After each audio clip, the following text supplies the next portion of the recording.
Madame, bon après-midi. Monsieur également, merci de votre fidélité. Bienvenue à tous azimuts de ce samedi sur la télévision du monde. Vous le savez, la tradition est une fois de plus respectée dans le cadre de ce programme. Et nous ferons le tour de l'actualité. Nous la décrypterons, nous essaierons de l'analyser pour mieux comprendre les faits majeurs qui auront meublé cette semaine qui s'achève. Et parmi les faits, notamment ce rebondissement à la Confédération africaine de football. D'ailleurs, une session ordinaire du comité exécutif s'est tenue ce vendredi. Une proposition phare, bien évidemment, l'érection du Camerounais Issa Hayatou comme président d'honneur de la Confédération africaine de football. On se souvient qu'à l'arrivée de Hamad Hamad comme président, Issa Hayatou avait été chassé pratiquement des instances de la Confédération africaine de football. Pourquoi ce revirement? Peut-on parler de restauration de l'intégrité de ce monsieur qui aura servi le football pendant près de 30 années sur le continent noir? Mais au-delà de tout, quels sont les enjeux de ce probable retour de ce Camerounais de Garoua? Des questions et bien d'autres qui vont meubler ces échanges dans le cadre de tous azimuts. Vous le savez également, cette semaine qui s'achève aura été marquée par d'abord la tenue des élections régionales le 6 décembre 2020 dernier, puis la publication des résultats le mardi qui a suivi ces élections, en attendant peut-être les sessions de plein droit. Le 22 décembre prochain, le Rassemblement démocratique du peuple camerounais sort grand vainqueur de ces élections régionales du 6 décembre dernier. Mais quelle leçon peut-on retenir de ce scrutin indirect qui tout de même donne un souffle nouveau, un sens autre à la démocratie camerounaise, mais bien plus à la mise en œuvre et, comme on le dit dans les hautes sphères de la République, au parachèvement de la décentralisation au Cameroun. Nous en parlerons dans le cadre de ce programme de tous azimuts dans le cadre de la télévision du monde. Et puis, vous le savez, c'est une fin de siège qui est désormais constatée à Yaoundé, précisément à Santa Barbara. Le président national du mouvement pour la renaissance du Cameroun, le professeur Maurice Kamto, est désormais libre de ses mouvements, comme lui, nombre de ses militants qui avaient été mis en mal à raison des marches dites insurrectionnelles du 22 septembre 2020 dernier. Mais qu'en est-il véritablement? Les droits et libertés du professeur Maurice Kamto sont-ils définitivement restaurés? Peut-on parler d'une suite heureuse pour le MRC, son président et ses militants? Mais bien plus, quel peut être l'avenir politique du président du mouvement pour la renaissance du Cameroun, le professeur Maurice Kamto? Mais aussi, peut-on s'attendre à ce que la résidence se poursuive? C'est d'ailleurs ses propos à la suite de la fin de boucliers sécuritaires autour de son domicile à Santa Barbara. Et également, la session parlementaire du mois de novembre s'est clôturée ce vendredi, notamment au Palais des Congrès de Yaoundé, où siègent à la fois les députés et sénateurs membres du Parlement principal. Leçon à retenir, l'adoption de sept textes de loi, notamment la loi des finances 2021, soit près de 4 865 milliards de francs CFA, excusez du peu, mais davantage, un budget qui parle de reconstruction, ou alors mieux, de résilience, mais également de perspectives économiques dans la logique de la croissance pour 2021.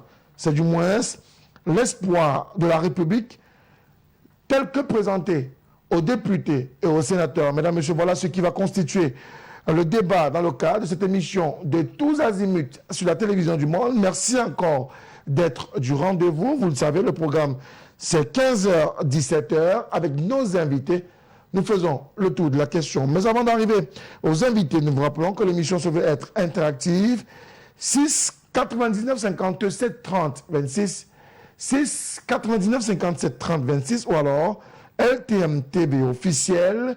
C'est notre page Facebook. Et nous, justement, allons débattre avec vous, vos réactions, vos contributions dans le cadre de ce programme. Tous azimuts sur la télévision du monde. Tout de suite, la présentation du panel, mais avant, cette transition. Nous poursuivons l'émission avec, bien évidemment, la présentation du panel. Et parmi nos invités ce soir, un acteur politique qui nous a rassuré qu'il dépose ses valises à l'AFP. Lui, c'est Paul Eyoum, hier militant de l'UDC, pourtant meneur dans le cadre des régionaux dans la région de l'Ouest. On en parlera dans le cadre de cette émission. Paul Eyoum, bon après-midi à vous. Bon après-midi, Frédéric Moutoumé. Bon après-midi aux copanélistes et à tous les millions de téléspectateurs de tous azimuts. Je voudrais apporter mon soutien à un camarade, entre guillemets, politique, Joseph René Mboutouzé. Je crois que les acteurs politiques comprendront pourquoi je lui apporte mon soutien. Et pourquoi est-ce que vous lui apportez votre soutien? Simplement parce qu'il a été démis de ses fonctions de chef de service à la CNPS et affecté à Bamenda pour des raisons évidemment autres que sur le plan professionnel. C'est vous qui dites que ce ne sont pas des raisons autres que celles professionnelles. De toute façon, ce sujet n'est pas hors du jour. On peut également comprendre tout votre soutien pour M. Mboutouzé, qui est un ami, également un ami de tous azimuts et de tout au clair, puisqu'il a participé à ces différentes productions sur la télévision du monde. Autre acteur à nous accompagner cet après-midi, c'est également un acteur politique, un écrivain également. Au-delà, il a été militant de formation politique. Aujourd'hui, il voudrait s'affirmer comme un indépendant, un acteur qui a également sa carte à jouer dans le cadre de l'actualité politique au Cameroun. Bien évidemment, lui, c'est M. Joseph Maï que nous avons le plaisir de recevoir. Joseph Maï, une fois de plus, bon après-midi à vous. Bon après-midi Frédéric Moutoumé, bon après-midi à mes copanélistes, bon après-midi également aux nombreux téléspectateurs qui suivent cette émission en ce moment. Merci à vous, Monsieur Maï, d'être avec nous dans le cadre de cette émission. Je rappelle que vous venez de commettre un ouvrage assez édifiant. Il s'agit de quoi? L'ouvrage est intitulé Ezeka Diagnostic d'une ville historique. En fait, en quelques mots, je me sers de cette ville tout simplement pour développer et traiter des thématiques et des problématiques d'ordre national. Il s'agit d'un ouvrage qui porte sur la décentralisation et le développement local. Bref, il s'agit tout simplement de revisiter ici les enjeux véritables de ces deux concepts.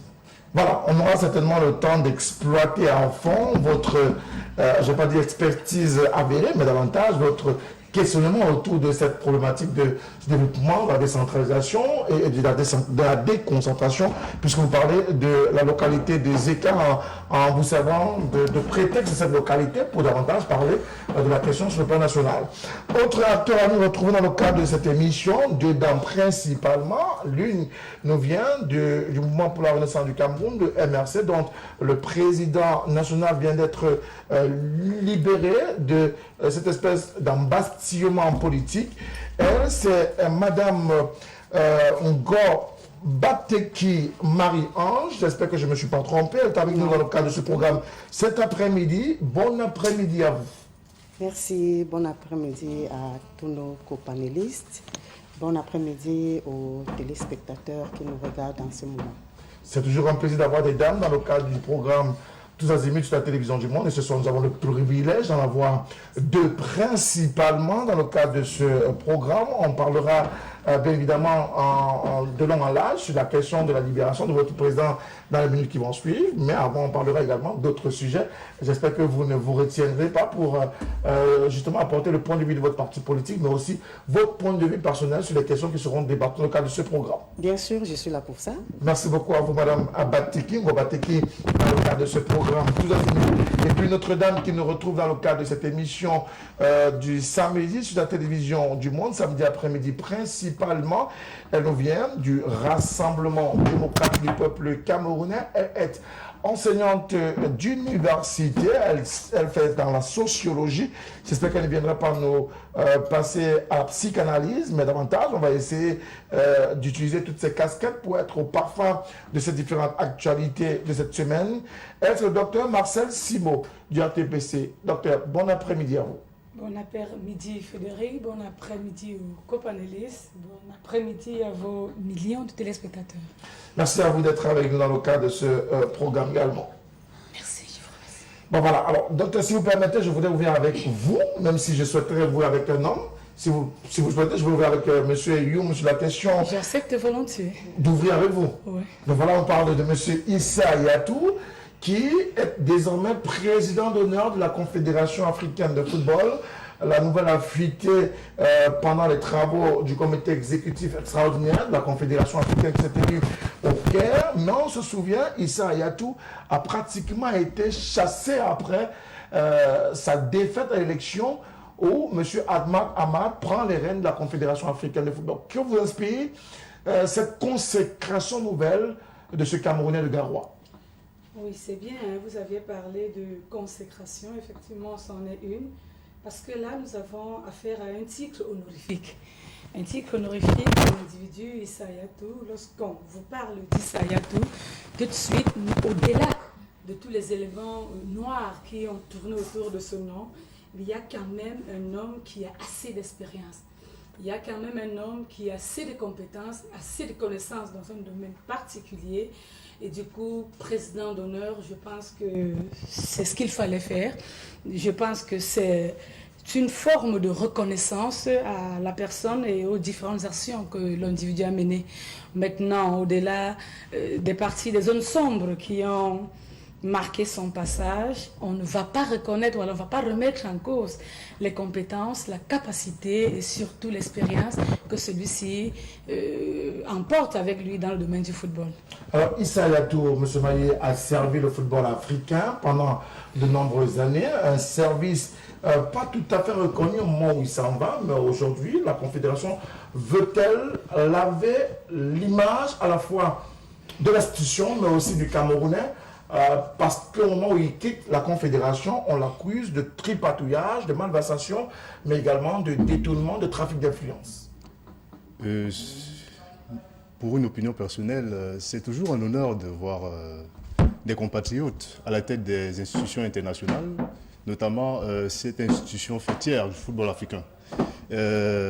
Monsieur Ayatou, c'est quelqu'un qui, comme vous l'avez relevé tout à l'heure, a passé 30 ans, tout au moins à la tête de la Confédération africaine de football. Ça veut dire que c'est un monsieur qui a eu le temps pour construire des réseaux.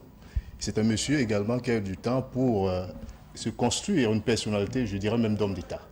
Alors, son successeur, qui est venu après lui, devait tout simplement se reposer sur cette expérience-là, un peu comme l'a relevé tout à l'heure ma compagniste qui m'a précédé dans la parole.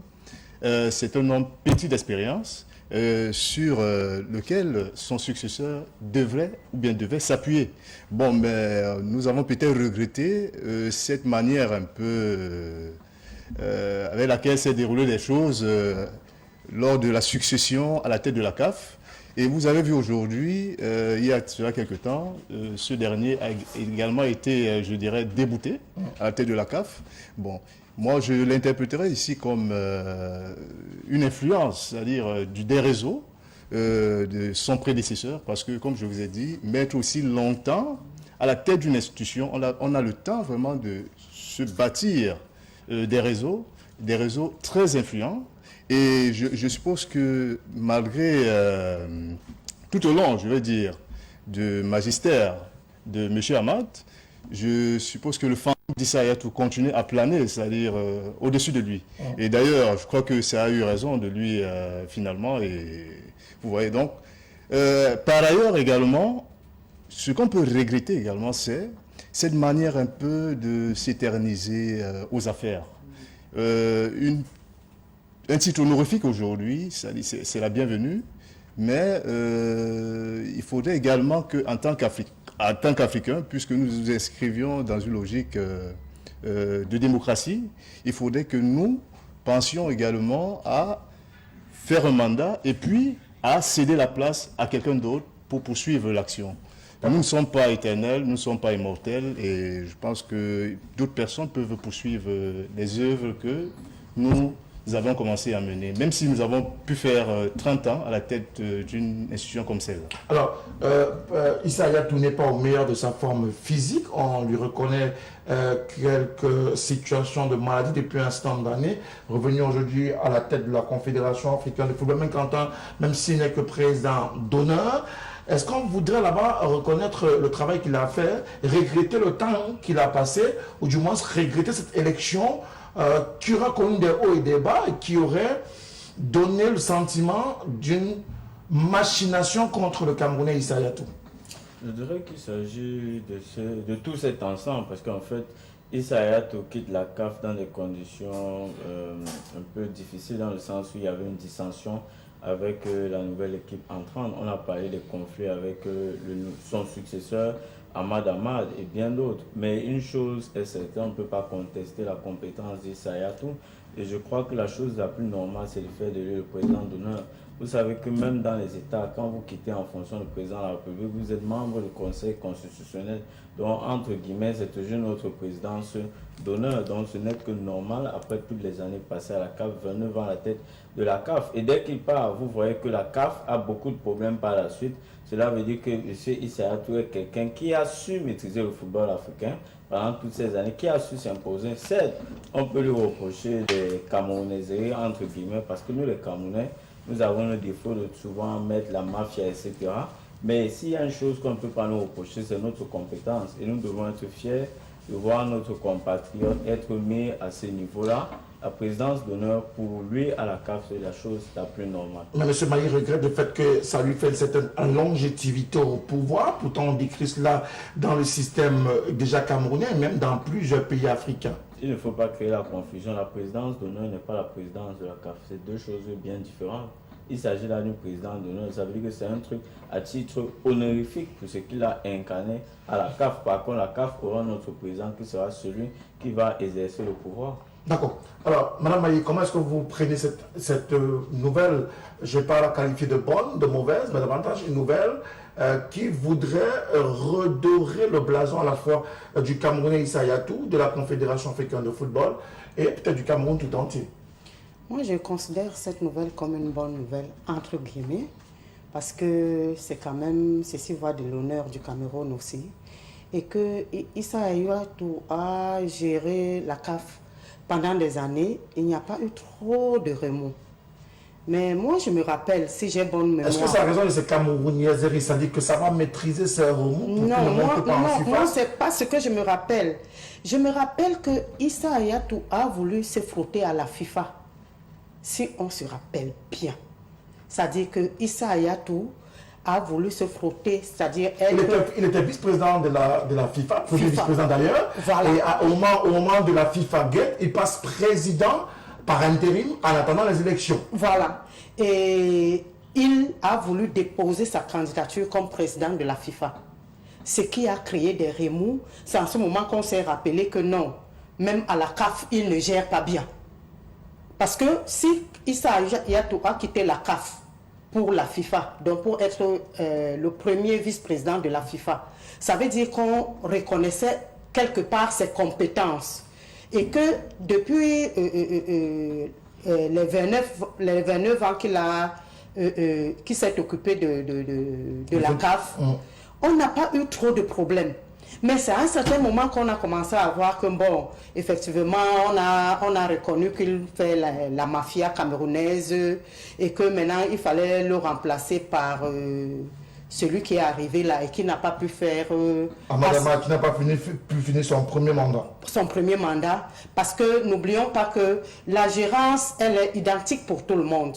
Et quand tu gères mal, il y a ce qu'on peut tolérer et ce qu'on ne peut pas. Parce que si on est arrivé à relever de ses fonctions un président d'une institution comme la CAF, ça veut dire qu'il y a quand même eu des problèmes. D'accord. Voilà. Alors, vous voulez quelque chose très rapidement. Je veux faire une modification à ce qu'elle a dit. Monsieur Issa Hayatou n'a jamais quitté son poste de président de la CAF pour devenir premier président de la FIFA. Non, c'est pas ce que j'ai dit. Non, moi, c'est ce que moi j'ai compris. Les statuts de la FIFA sont faits de telle sorte quand vous êtes président d'une confédération continentale, vous êtes vice-président.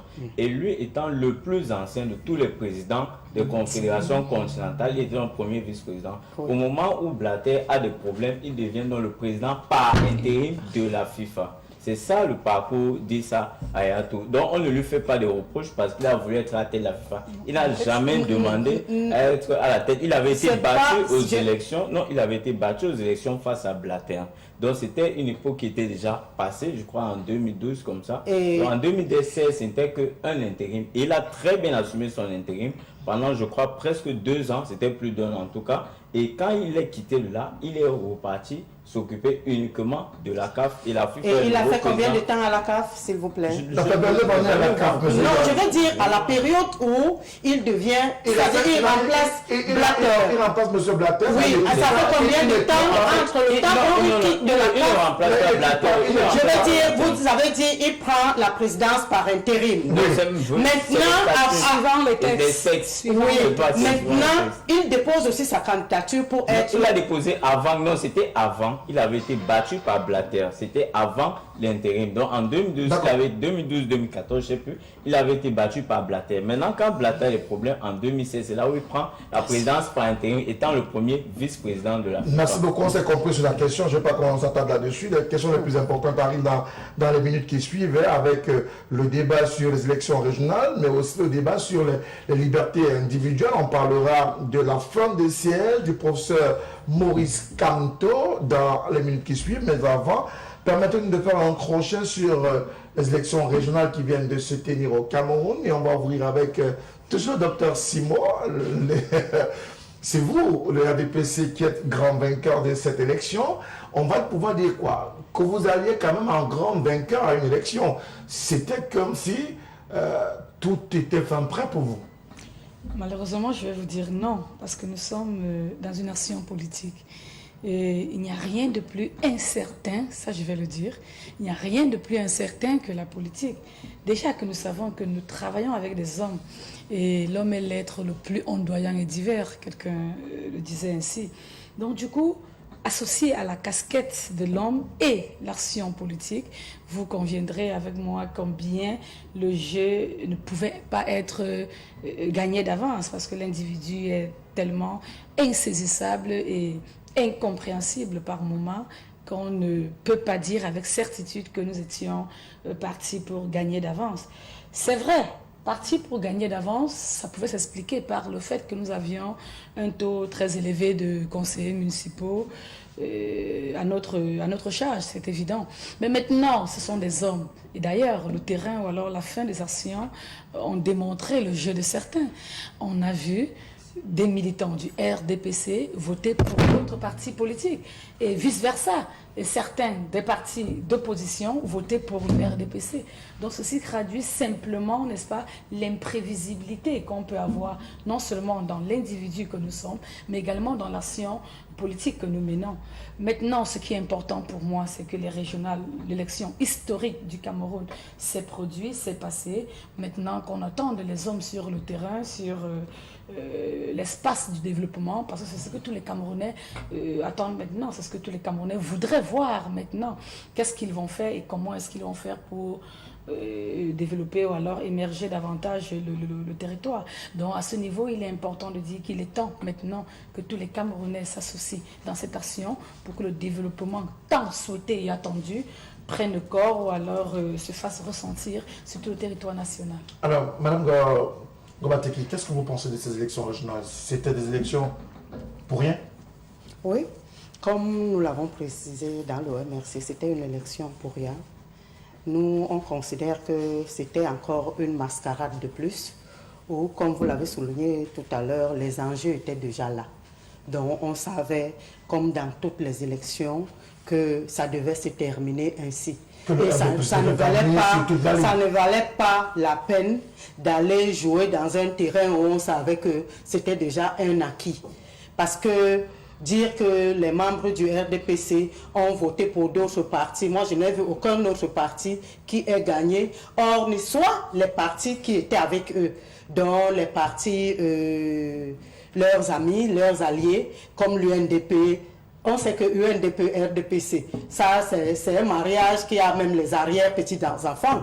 Donc, ce n'est pas un mariage qui date d'aujourd'hui. Donc, pour nous, dans le MRC, ça ne nous étonne pas. On le savait.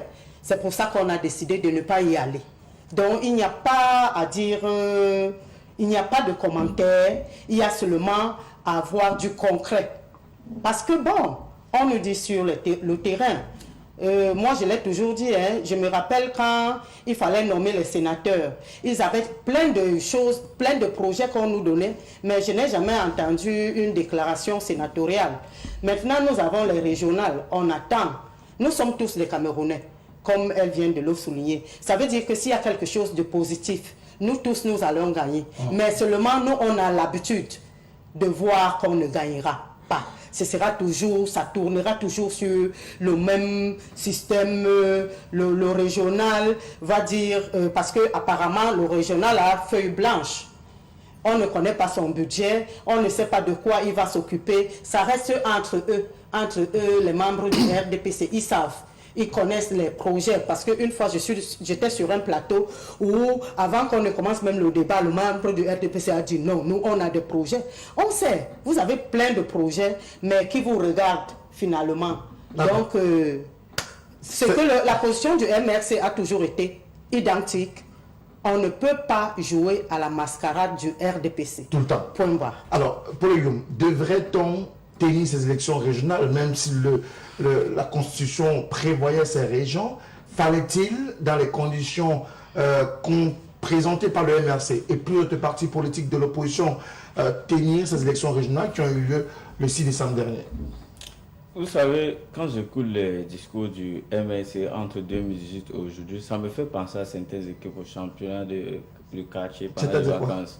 Vous savez, au championnat de vacances au quartier, vous avez toujours une équipe là qui dit qu'elle a les meilleurs joueurs, elle est la plus forte, qui est toujours en train de crier.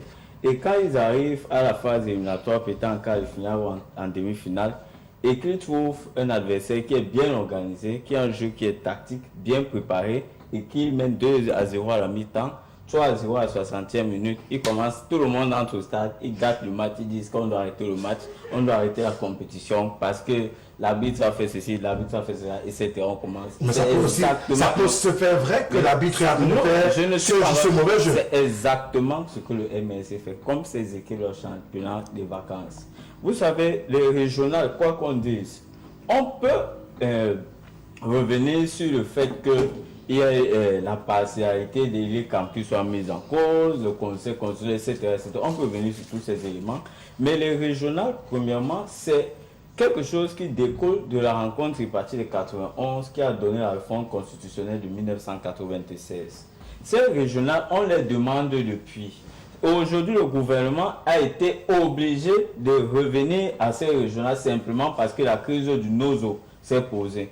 On ne peut pas demander une chose et quand on nous la donne, on commence à refuser. Moi, ma mère m'a appris que quand on vous appelle, vous partez d'abord. Nous prenons d'abord les régionales, même si nous savons que nous allons débattre sur le contenu. Qu'est-ce que ça sert aujourd'hui de dire qu'on ne doit pas organiser les élections régionales et qu'il faut attendre en 5 ans? Non, nous sommes allés, nous étions pour que les gens aillent aux élections régionales. Et après ça, nous allons maintenant entrer sur ce qui est le plus important, le contenu qu'on va mettre dans les régions. Et c'est là-bas où tout se passe. Ça fait 24 ans que nous avons fait un fonds constitutionnel. Il n'y a pas de décentralisation réelle sur le terrain. Nous le décrions tous les jours. Et je continue à dire, avec ces régionales, nous ne sommes pas sûrs que nous aurons toujours une vraie décentralisation parce que nous sommes habitués à un gouvernement qui donne la chef et qui tient la corde. Voilà là où il y a tous les débats, mais les régions ont sa place et moi je félicite les partis comme l'UDC qui a eu les conseils régionaux et même l'UNDP parce que l'UNDP, quoi qu'on dise, c'est un parti de la majorité présidentielle, mais Cela n'empêche que C'est la sur le plan local, RDP, c'est ça que le dire, sur le le plan, temps de je ne sais pas si l'UNDP et RDP sont fait le deal là-bas, parce que quand le SDF a eu les sénateurs dans une région, le RDP avait le plus de conseillers municipaux, ils n'ont pas dit que le SDF avait le deal avec le RDPC. Donc il faut que nous soyons cohérents, que nous soyons logiques. Là-bas, même on peut même encore accuser le SDF. Là, à l'UNDP, vous savez que ma élection locale, les places de maire, de députés se disputent âprement. Donc, on peut croire que l'UNDP s'est battu et des informations que j'ai, les candidats de l'UNDP ont tout fait pour remporter la victoire. C'est ce que nous aurions espéré, par exemple, d'un parti comme le PCF dans l'Union Kélé. Malheureusement, ça n'a pas été le cas. Mais s'il y a des partis comme l'UNDP qui tiennent une région, ça permettra à quoi? Ça permettra à l'UNDP de montrer aux Camerounais ce qu'il peut faire d'une région. Ce sera un laboratoire. Et je suis par là. C'est là où nous avons le regret. Et nous disons, mais s'ils ont fait une grave erreur en allant aux élections. Parce qu'en allant aux élections, même s'ils avaient 5-10 mairies, ces mairies devaient être des petits paradis qui devaient montrer aux Camerounais comment ils peuvent gérer une mairie et prétendre vouloir être étudié. Vous ne pouvez pas être vouloir étudier quand vous êtes incapable de gérer même un comité de quartier. C'est pas possible. D'accord. Il faut recommencer à la base. Monsieur Maillot, on va aller avec vous pour justement voir au-delà de ces enjeux de ces élections. Elles sont tenues, elles ont produit un résultat, mais dans l'opinion, tout le monde savait déjà les résultats de ces élections. Donc, le RDPC devrait se faire la part du lion, parce que le RDPC avait déjà fait le jeu depuis les élections municipales de 2020. Bien évidemment, puisque, vous savez, dans la configuration actuelle, il est clair que le jeu va produire, en fait, on dit les mêmes causes produisent les mêmes effets. Donc, le RDPC, quelles que soient les élections qu'ils organisent à l'heure actuelle, sortiront d'emblée vainqueurs. Ça, c'est dans la configuration politique actuelle. Je dis bien, quelles que soient les élections qu'ils organisent.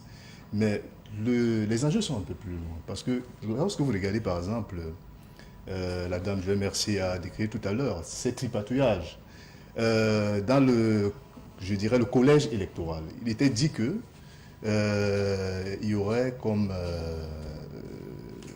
grand électeur la société civile.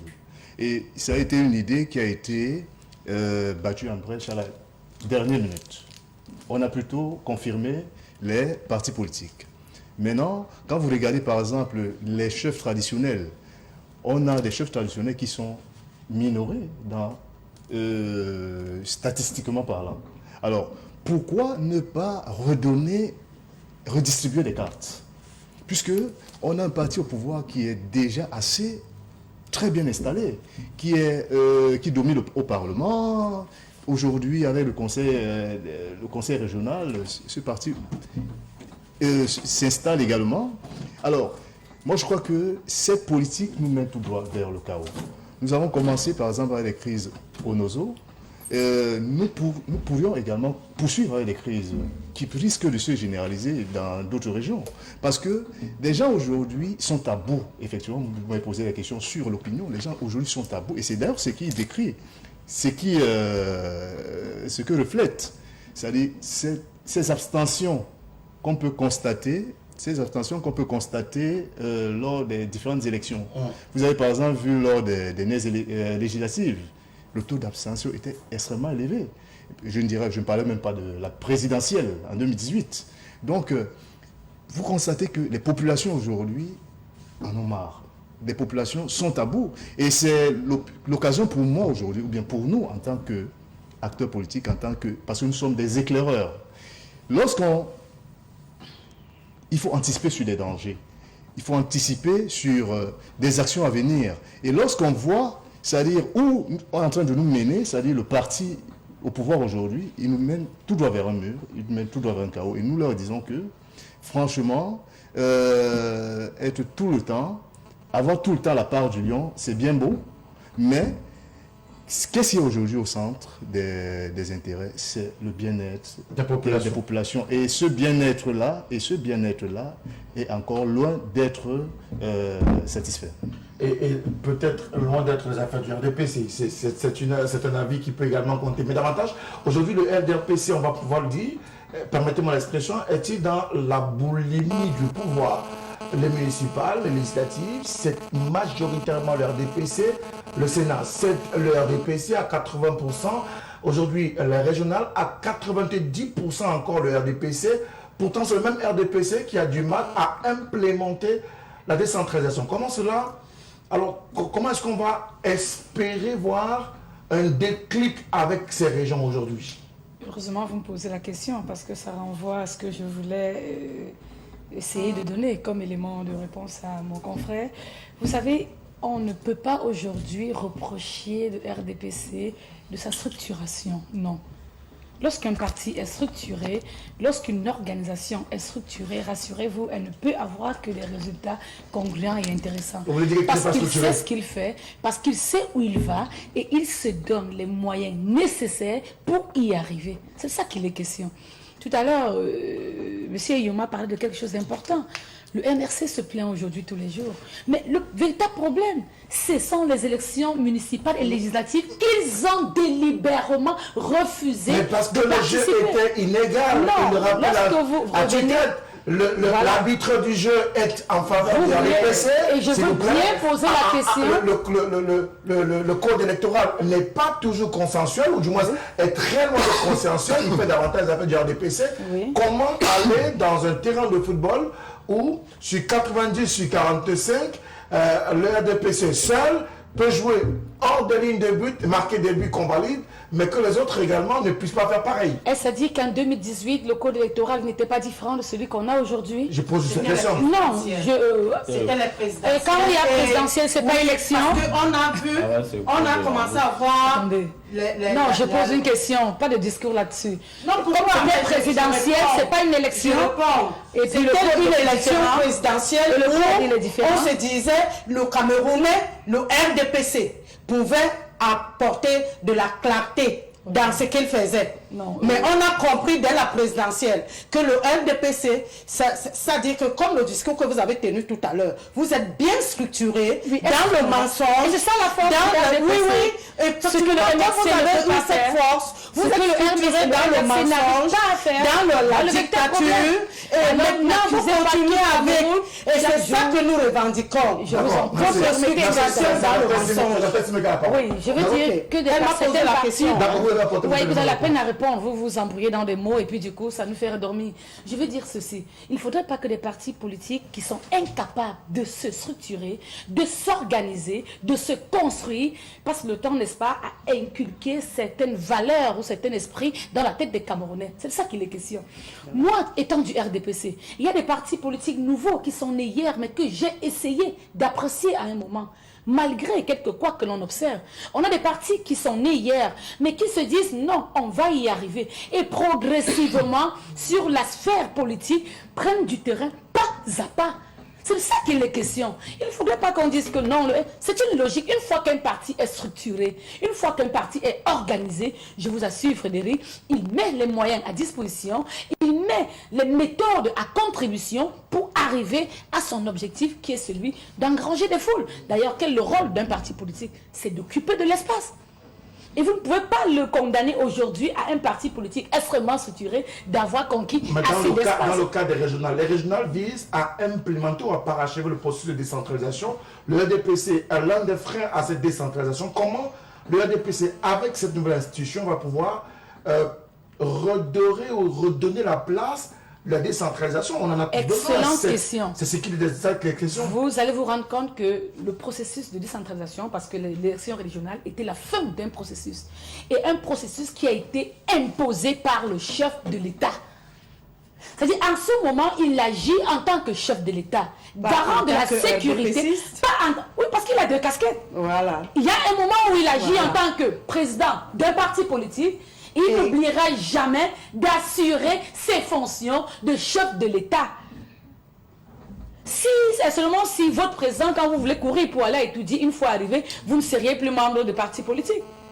Alors le processus de centralisation est mis en place pour assurer l'épanouissement des citoyens, et ceci via le chef de l'État. Ça veut dire que, rassurez-vous, ces instructions seront respectées rigoureusement. D'accord. Que ça plaise au RDPC ou non. En ce moment, c'est le chef de l'État qui agit et l'on doit respecter. Apparemment, attendez, vous avez dit tout à l'heure qu'on est tous des Camerounais et le développement dont on parle agit sur tous les Camerounais. Aujourd'hui, que peut-on véritablement attendre de ces régions? On a déjà les communes qui ont du mal à s'impliquer au développement, à mettre en œuvre cette décentralisation. Que doit apporter ou comment les régions vont apporter cette amélioration? Oui, de nos jours, vous serez d'accord avec moi que tout ce qui se passe autour du RDPC, c'est blanc, bonnet, bonnet, blanc. Comme vous êtes habillé d'ailleurs en blanc ou noir. Voilà. Donc, le maire qui occupait le poste de maire du RDPC hier, c'est son collègue qu'on va nommer à la région. Je ne sais pas, pour moi, il n'y a pas une différence. De qui parlons-nous, s'il vous plaît? Je parle, quand je dis de son collègue, ça veut dire que ce sont les mêmes personnes du RDPC. Et quand elle parle de structuration, quand elle parle que le RDPC est structuré, c'est normal puisque c'est le RDPC qui tient l'État. Et que c'est les mêmes personnes, c'est-à-dire que la structure sort de quoi? La structure sort de que celui qui est le ministre de l'administration territoriale, qui commande les autres structures de base, est à la base un RDPCiste. Celui qui est notre président de la République est à la base un RDPCiste. Tous ceux qui occupent des postes importants dans ce pays sont à la base des RDPCistes. Donc c'est de ça qu'on se moque de nous, parce que ceux qui occupent ces postes sont payés par les contribuables. C'est-à-dire que c'est nous qui les faisons vivre. C'est parce qu'on se bat qu'on paye les impôts qu'ils vivent. Maintenant, ma consoeur a dit que mes discours font dormir. Dormez, ronflez même. Pour moi, ça ne me dérange pas. Mais j'aimerais que vous écoutiez au moins, parce que les membres du RDPC sont assez bien placés, assez structurés, ont assez de maturité pour pouvoir mépriser ceux qui veulent le changement. Nous, on est là pour le changement. On est là parce que le RDPC ne sait que parler. C'est-à-dire que si tu mets un membre du RDPC maintenant devant les écrans, il va t'apporter le gros français, les gros projets, mais au fond, il n'y a rien. D'accord. Il n'y a que ce qu'ils peuvent dire devant le plateau. Mais par derrière, il n'y a rien. C'est creux, c'est vide. Pauline, qu'est-ce qui va changer aujourd'hui?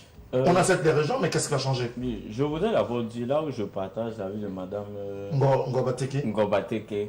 C'est que aujourd'hui dans les régions, quand vous regardez les candidats du RDPC, peu importe le profil, vous vous rendez compte que c'est des administrateurs qu'on a pris, des gens qui étaient soit à la retraite, des gens qui sont dans le système central. C'est eux qu'on a pris pour aller faire la décentralisation. Donc ceux qui ont été habitués à la centralisation, c'est eux qu'on a envoyés à la décentralisation. Comment peut-on décentraliser avec les centraliseurs? Ce n'est pas possible, monsieur Moutomé. Voilà le problème. Le ministre même de la décentralisation, il faut demander à ceux qui étaient dans sa commission Grand Dialogue, tous se demandaient que ce monsieur-ci, qui l'a nommé là-bas à la décentralisation. Et c'est là le problème, c'est qu'on veut résoudre un problème, mais on prend les mauvaises personnes pour mettre là-bas. Là où je voudrais aussi dire à Mme Ngobaté, c'est qu'elle ne peut pas en vouloir au RDPC d'avoir ces gens partis. Ce n'est que normal. Moi, même si mon parti va à l'élection, c'est pour avoir 180 députés, 360, mais 11 000 conseillers municipaux, 100 sénateurs, un président. On prend tout. La politique, ce n'est pas la pitié, ce n'est pas un cadeau. L'essentiel est de pouvoir gouverner, avoir la majorité qui nous permet de gouverner. Là où il y a le problème RDPC, c'est que derrière, il y a la faute, il y a l'achat de conscience, il y a tout ce qui va avec, c'est ce qu'on peut leur reprocher. Bon, on ne peut pas leur faire le reproche de mettre le membre aux affaires, ce n'est que normal, c'est que ce pouvoir. Maintenant, pour venir à votre question, au niveau des régions, ce à quoi on peut s'attendre, personne ne peut vous dire sincèrement.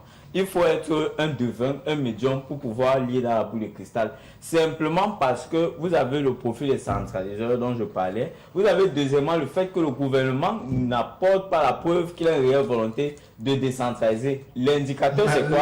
C'est le budget. Tout à l'heure, non, il n'y a aucune preuve. Moi, je vais vous donner une preuve que le gouvernement ne veut pas la décentralisation. Allons-y. On va arriver sur le budget tout à l'heure. Vous savez qu'on a voté le nouveau code général de décentralisation le 26 décembre 2019.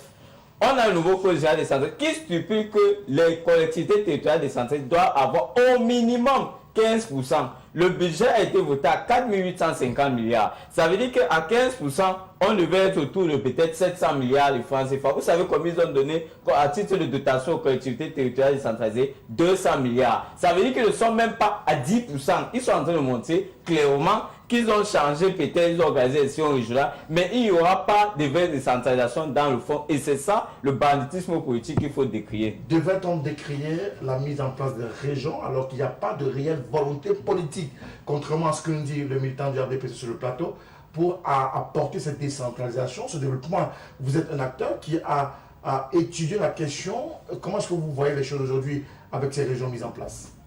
Je répondrai à chaud oui et non. Oui, parce qu'on devait mettre en place, en fait, parachever le processus de décentralisation avec la mise en place des conseils régionaux.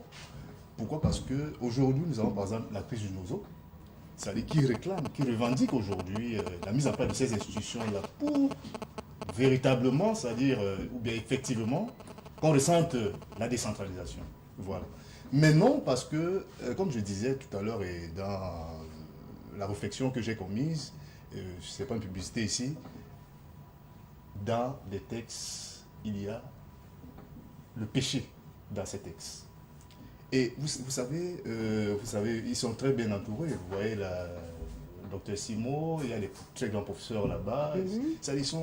Ils sont très bien capés, hein, c'est-à-dire en termes de réflexion, d'intelligence, voilà. Alors, et par ailleurs, donc, ils utilisent très bien des subtilités qui glissent dans ces textes. Et lorsque vous, que ce soit les anciens textes sur la décentralisation, que ce soit avec le nouveau code général sur les collectivités territoriales décentralisées, vous allez trouver ces subtilités-là, c'est-à-dire qui prouvent, effectivement, je conviens avec Paul Youm, que le pouvoir central veut maintenir un droit de regard. Peut-être je n'irai pas jusqu'à dire qu'ils ne veulent pas décentraliser, mais je dis ils veulent maintenir un droit de regard. Je dirais même mettre la main sur ce processus-là, faire une main basse sur le processus de décentralisation. Alors, mais aujourd'hui, comme je l'ai dit, avec les conseils régionaux, vous avez vu tout à l'heure, ils ne vont jamais atteindre les 15%. J'ai suivi il y a quelques mois une rencontre entre les différents ministères et certains ministères comme le MINEPAT et le MINFI. Il y a beaucoup de problèmes, il y a la rationalisation budgétaire pour le triennat à venir 2021-2023. Sophie, vous voyez, on ne va jamais atteindre les 15%. Ça, c'est une promesse qui ne sera pas tenue. Tout au moins pour 2021. Même avec la mise en place, il faut préciser que c'est une loi. Donc c'est une obligation. C'est une obligation, c'est une loi, mais ils ne vont pas atteindre ça.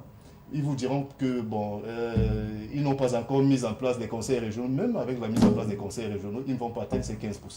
Parce que, rappelons-le, ils aiment toujours à dire que les collectivités territoriales, ce n'est pas exclusivement les communes, mais aussi les régions. Je vous assure, attendez d'ici quelques temps, vous me le direz. Même avec les régions, ils ne vont pas atteindre ces 15%. Jugeons le maçon au pied du mur.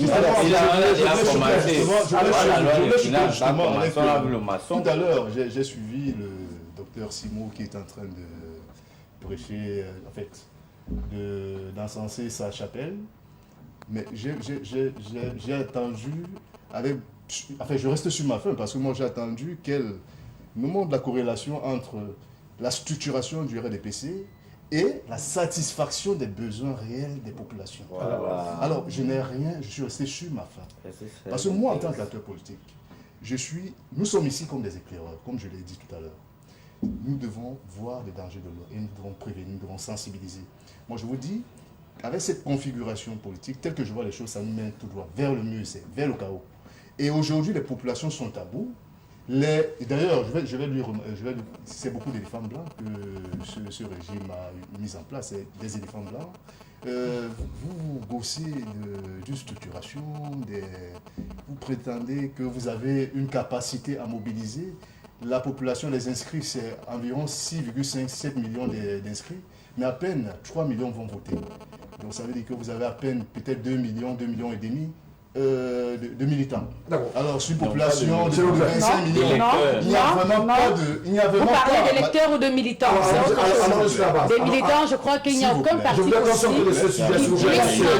Je ne parle pas d'électeurs. Voilà, c'est mieux.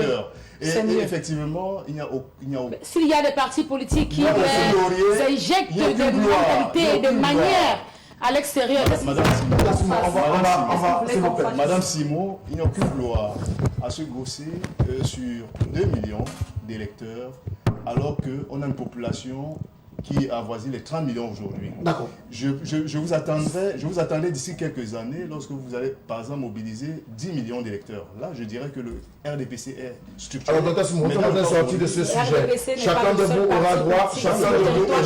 Je vous assure que c'est un parti au pouvoir. Hein. Non, on a vu par exemple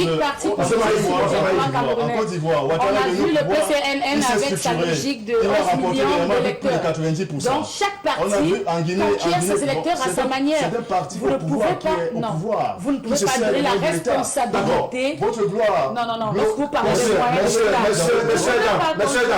de concentrez-vous dans votre gloire, madame. Je ne voudrais pas qu'on joue à ce genre de jeu. Je vous rappelle simplement que les populations ne sont pas satisfaites. Parce que dire qu'on jouit de l'État donnerait l'impression qu'on... Non, mais bien sûr, tout le monde le sait. Je n'ai pas voulu rentrer dedans. Non, tout le monde le sait. Je ne suis pas quelqu'un, je suis Madame Batek ici. Je suis ou bien un membre du MRC. Quand vous dites quelqu'un, je ne suis pas quelqu'un. Monsieur Maï, s'il vous plaît, merci beaucoup. Vous avez donné peut-être... Ne vous glorifiez pas parce que maintenant, effectivement, comme il dit... Pour sortir de cette thématique-là, sur ces régions-là, parce qu'on va parler de la situation du professeur Maurice Kamto du MRC et autres. Alors, aujourd'hui, il y a déjà la bataille ouverte autour des personnes qui vont diriger les instances régionales aujourd'hui. Est-ce qu'on peut s'attendre à ce qu'il n'y ait pas de frustrés pour davantage freiner le processus de décentralisation? Les régions, les conseillers là, ont un rôle majeur à jouer dans la décentralisation. Frédéric, il faut le dire, tout le monde a un rôle majeur dans ce processus de décentralisation. Ça, c'est ce qu'il faut dire aux Camerounais. Même l'individu, le citoyen lambda qui est à la maison, a un rôle à jouer. Maintenant, la frustration va se situer par rapport à l'ego, à l'instinct, au désir de l'homme de vouloir toujours être à la tête. C'est une organisation, les élections ont été menées, il faudrait bien qu'une personne tienne la barre, ce n'est pas tout le monde qui va tenir la barre. Donc automatiquement, si X prend la barre, c'est logique que Y, qui voulait également prendre la barre, manifeste ou alors présente un esprit de dégoût ou d'autre. Mais ce qui est sûr, alors ce qu'il faut retenir, c'est que tout le monde, toutes ces personnes élues, tous ces conseillers riches, parce qu'à la base, tous sont des conseillers régionaux, ont un rôle à jouer dans ce processus de développement, y compris les populations que nous sommes. Donc n'entrons pas dans la discipline du parti Est-ce que la discipline du parti va faire encore son effet? Voilà encore un élément qui traduit la structuration du RDPC. C'est qu'on sait sanctionner lorsque ça ne marche pas. Comme Boutou. On sait torturer, on sait... Je ne sais pas si M. Boutou a été sanctionné ou pas. Je veux bien savoir. Je vous en prie, peut-être il va nous donner une information. Je veux bien savoir. Parce qu'il s'agit de mon camarade, je veux savoir. Il n'est pas là du jour. Donc, comme tout parti, ou alors... Pour traduire la structuration et le caractère sérieux de ce parti, il y a cette discipline qui est mise sur pied pour remettre de temps en temps à l'ordre des personnes qui veulent agir à leur tête ou alors agir en leur propre action personnelle. Lesquelles, par exemple, on a déjà vu publiquement. De façon à agir dans l'intérêt non seulement du groupe, mais également pour des actions de la population. Donc il est important... Il est important qu'au soir ou à la fin de cette action, que tout le monde respecte la place choisie et se mette, voilà les éléments essentiels, ça je le dis, comme le chef de l'État l'a très bien démontré, et se met directement au travail pour le bien et l'épanouissement de tous. Madame Ateki, ce sera un plaisir.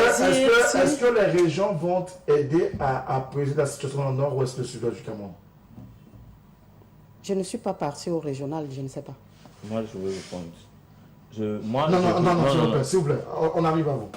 Je ne suis pas partie. C'est un des chevals de bataille du... Je dis non, ça ne servira à rien. Ça ne servira à rien, pourquoi? Parce qu'aujourd'hui, la guerre du Nozo a commencé avec le règne du RDPC. C'est-à-dire que la guerre du Nozo a commencé au moment où le RDPC règne dans le Nozo.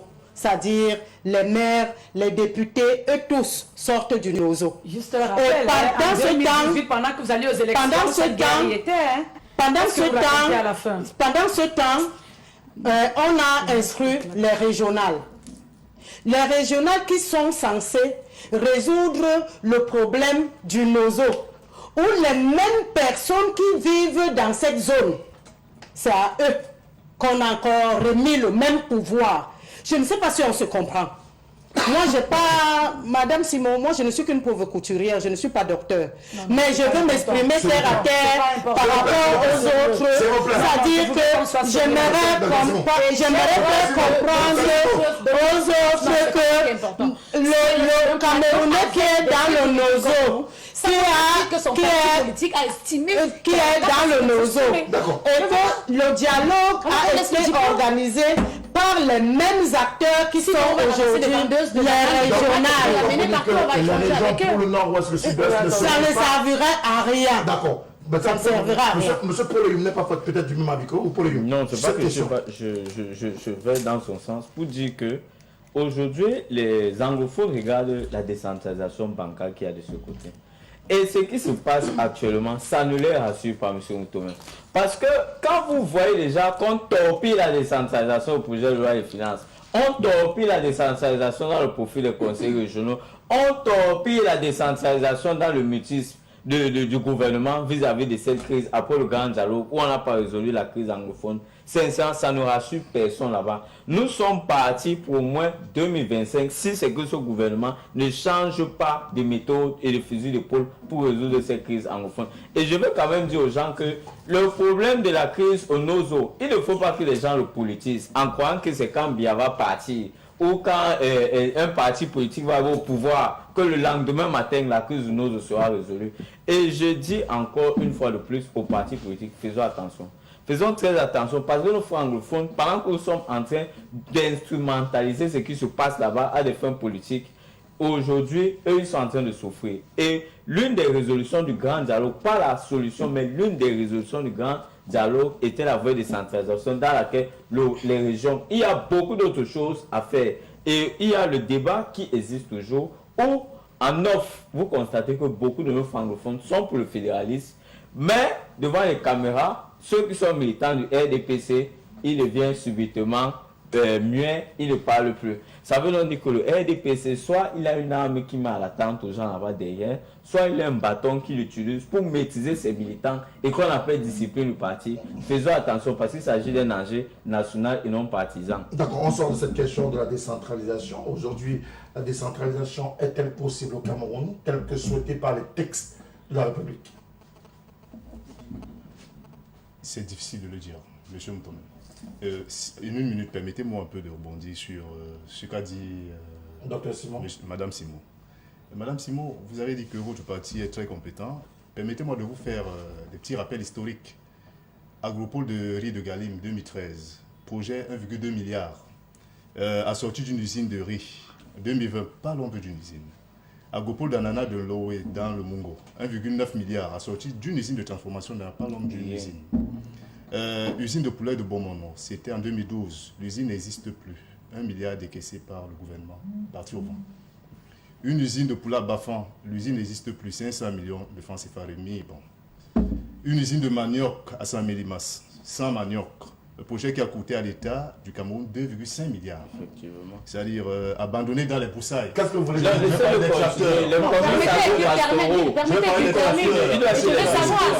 si c'est le gouvernement, le RDPC qui devrait. Allez-y, il termine. Oui, c'est pas moi. Allez-y. Je vais parler des tracteurs. Allez-y avec plaisir. On passera toute une année à citer ces éléphants blancs. Et je suppose que vous maîtrisez tous ces dossiers. Alors, moi, je voulais savoir qui a été sanctionné après tout ça. Je vous rappelle aujourd'hui, avec la nouvelle stratégie nationale du développement pour 2030, le gouvernement aujourd'hui recherche pas moins de 30%. C'est dans l'ombre de 1500 milliards pour financer la stratégie de développement secteur rural. On a dans les documents de stratégie, on a parlé de 30%. Je vous rappelle, le budget, c'est les prévisions, vous le savez vous-même, je ne vous apprends rien. Donc ça veut dire que ce taux-là est capable d'aller même jusqu'à l'ordre de 40-50%. C'est-à-dire d'argent recherché. Où est-ce que le gouvernement va prendre cet argent-là pour financer ces stratégies? Alors vous avez tous ces antécédents qui a été sanctionné. Donc vous comprenez que je ne fais pas une fixation sur un parti quelconque. Moi, ici, en tant qu'acteur politique, je vous ai dit, nous sommes des éclaireurs. Nous avons également, ça dit, le devoir et l'obligation de sensibiliser, de prévenir et d'informer les populations. Je vous assure, moi, je reste sur ma faim. Lorsque vous essayez de défendre votre chapelle, moi, je reste sur ma faim parce que je ne vois toujours pas de corrélation entre vos capacités que vous vantez au sein de votre chapelle et la satisfaction des populations. Donc, on n'aura pas la démocratie, la décentralisation. On est loin de pouvoir être sur le rail même. Avec les textes actuels, et d'ailleurs j'ai commis une réflexion là-dessus, bon, vous m'avez rappelé ça tout à l'heure à l'entame de cette émission, j'ai commis une réflexion tout à l'heure. Avec les textes actuels, il est difficile de se prononcer sur cette question. Et là, je vous assure, c'est un bémol, c'est un euphémisme que je fais. Je n'aimerais pas être un oiseau de mauvaise augure, c'est-à-dire pour ne pas m'attirer les foudres de Madame Simon, mais je lui dis, dans les textes actuels, il y a beaucoup de subtilités qui ont été glissées et il est très difficile vraiment de se prononcer sur cette question-là. Je pense que nous ne sommes pas prêts de sortir de l'auberge. On est très loin de sortir de l'auberge, mais pourtant il est question de permettre à ce que le Camerounais lambda, les Camerounais dans leur ensemble, puissent vivre la décentralisation. C'est le vœu pieux des pouvoirs publics, notamment du chef de l'État qui a donc convoqué le collège ou les collèges électoraux, chefs traditionnels et conseillers municipaux pour ces élections régionales qui sont tenues le 6 décembre dernier, on le sait.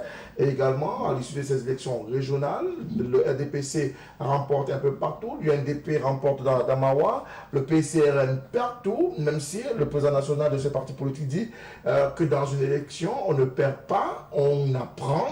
De toutes les façons, il semble se dégager une certaine querelle au sein du PCRN, ce jeune parti politique qui avait pourtant la possibilité de briguer des places de conseillers régionaux dans le département du Union et qui est dans la région du centre du Cameroun. Qu'est-ce que vous voulez ajouter en 3 secondes? Je voulais raconter une anecdote. Le jour de l'élection régionale, dans le camp à Yabassi, les chefs traditionnels sont arrivés avant même 7 heures. C'est eux qui ont ouvert, ils sont arrivés avant même les camps. Ils ont ouvert le bureau de vote.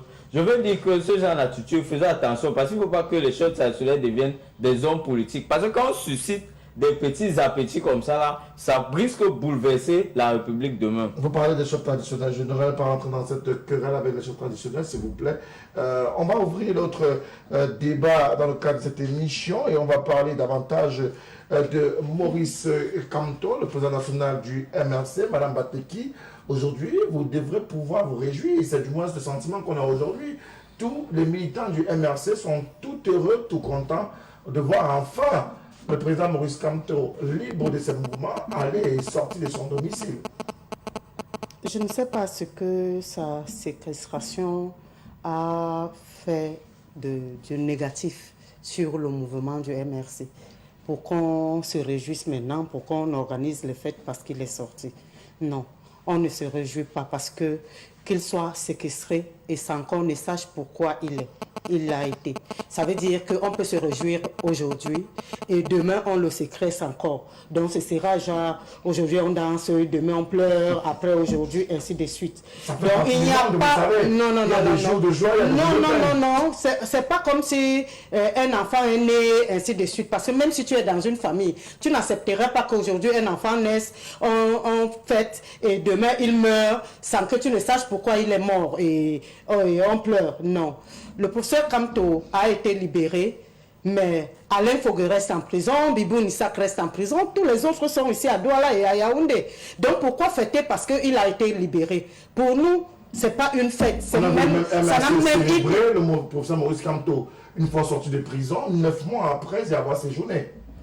Effectivement, le MRC était en joie, mais n'avait pas célébré. Parce que si vous dites célébrer, ça s'accompagne avec tout ce qu'on appelle la célébration.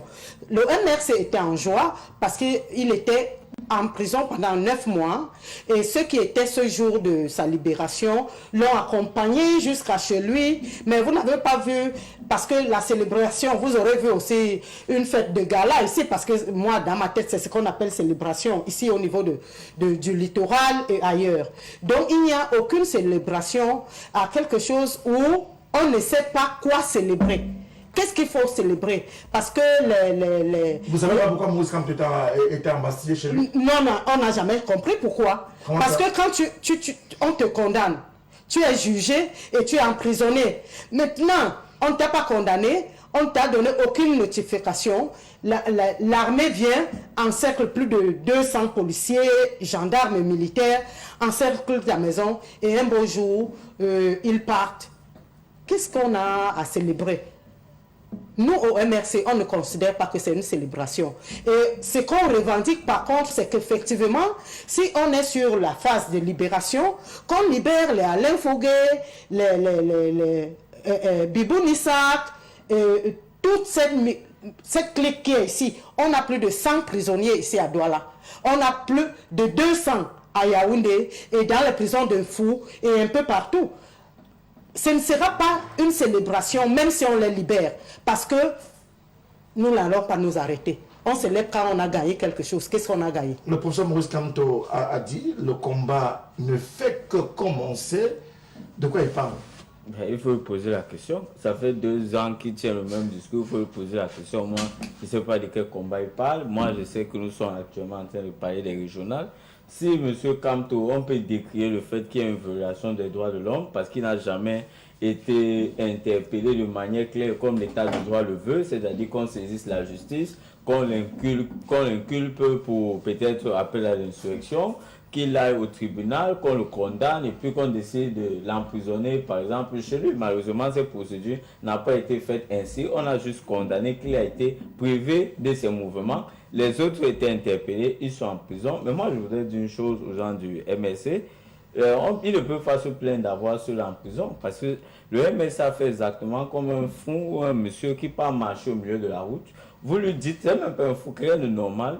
Vous lui dites que le marche au milieu de la route, la voiture peut te percuter, un camion, il vous dit il s'en fout. Il marche au milieu de la route et le camion vient, ça le ramasse. Il est là, il est couché et puis on peut se secours venir le sauver. Pourquoi va-t-on venir sauver quelqu'un qui a choisi délibérément un marché? Mais vous savez aussi que c'est le MS, non, laissez-moi finir. Le MSC a choisi d'aller à cette marche. Il savait qu'elle était interdite. Et moi, je lui avais pris l'exemple de la Turquie, où que ce soit le président Recep Tayyip Erdogan, où les gens ont formaté un coup d'État là-bas en disant comment le peuple, entre guillemets, le peuple ne veut plus de lui, etc. etc. C'est exactement la même chose qu'ils ont voulu faire ici. Et aujourd'hui, ils sont en train de reporter les fruits. Monsieur Kamto, lui, par contre, lui, il a organisé une conférence de presse où il a dit que si le président de la République convoque les collèges électoraux des élections régionales, il appellerait à son départ. Son motif, il est rentré chez lui, il a dormi. Moi, il y a un président de la République, c'est pas à mon pays, je vais demander qu'on vous interpelle. Parce que vous ne pouvez pas vouloir mettre en mal les institutions de la République ainsi. Et le président de la République a convoqué les collèges électoraux. Vous avez vu, ces militants ont fait des appels. On a tous vu sur les réseaux sociaux les vidéos qui circulaient. Ils ont bravé l'interdiction. Pas une interdiction, cette fois-ci, pour manifestation publique, mais une interdiction visant à déstabiliser les institutions de la République. On peut être d'accord pour organiser tous les autres marches, mais pas pour aller chasser du pouvoir un président qui est élu par un peuple, qui est reconnu par ses pairs, qui est reconnu par la communauté internationale, par les populations. C'est dangereux parce que lui-même, M. Kamto, s'il est au pouvoir demain, accepterait-il que nous, qui ne sont pas du MRC ou les militants du RDPC organisent des marches pour aller le chasser au pouvoir? Je ne le pense pas. Il faut donc que nous, les hommes politiques, nous soyons sérieux dans notre démarche. Je suis fier aujourd'hui qu'ils ne soient plus privés de ces mouvements et surtout les populations de Santa Barbara en ont beaucoup souffert. Il y a des immeubles où les habitants sont partis, il y a les gens qui ne bénéficiaient plus des visites familiales parce qu'ils avaient peur d'arriver dans ces quartiers, qu'on les confondait aux militants du MSC et qu'ils soient embarqués dans ces masses. Cela montre quand même le régime de terreur dans lequel nous sommes. Est-ce qu'on est encore dans un état de droit aujourd'hui? Peut-on parler d'état de droit au regard de la situation qu'a vécu le professeur Maurice Kamto et plusieurs autres militants de cette formation politique? Vous savez, nous avons des textes. C'est-à-dire, nous sommes encadrés par des textes qui régissent la vie en société. Et je crois que le citoyen Maurice Kamto sait très bien ce qu'il fait. D'ailleurs, c'est un juriste chevronné. Voilà, chevronné, comme on aime souvent bien le décrire. Donc, il sait très bien quelles sont les limites de ses libertés. Alors, s'il choisit, c'est-à-dire certaines libertés, il sait également quelles sont les sanctions qui encourent. Voilà. Donc, aujourd'hui, Maurice Kamto, c'est un homme politique. Et je me rappelle, c'est un politicien français, dont je n'aimerais pas citer le nom, qui disait d'ailleurs qu'en politique, il faut faire parler de soi, que ce soit en bien ou en mal. Il faut faire parler de soi. Lorsqu'on ne parle pas bien, lorsqu'on ne parle pas de soi, on meurt. La mort politique, ça existe. Alors, je pense que Maurice Kamto, il a très bien compris cette maxime, si je peux l'appeler ainsi, et il essaie de mettre ça en pratique.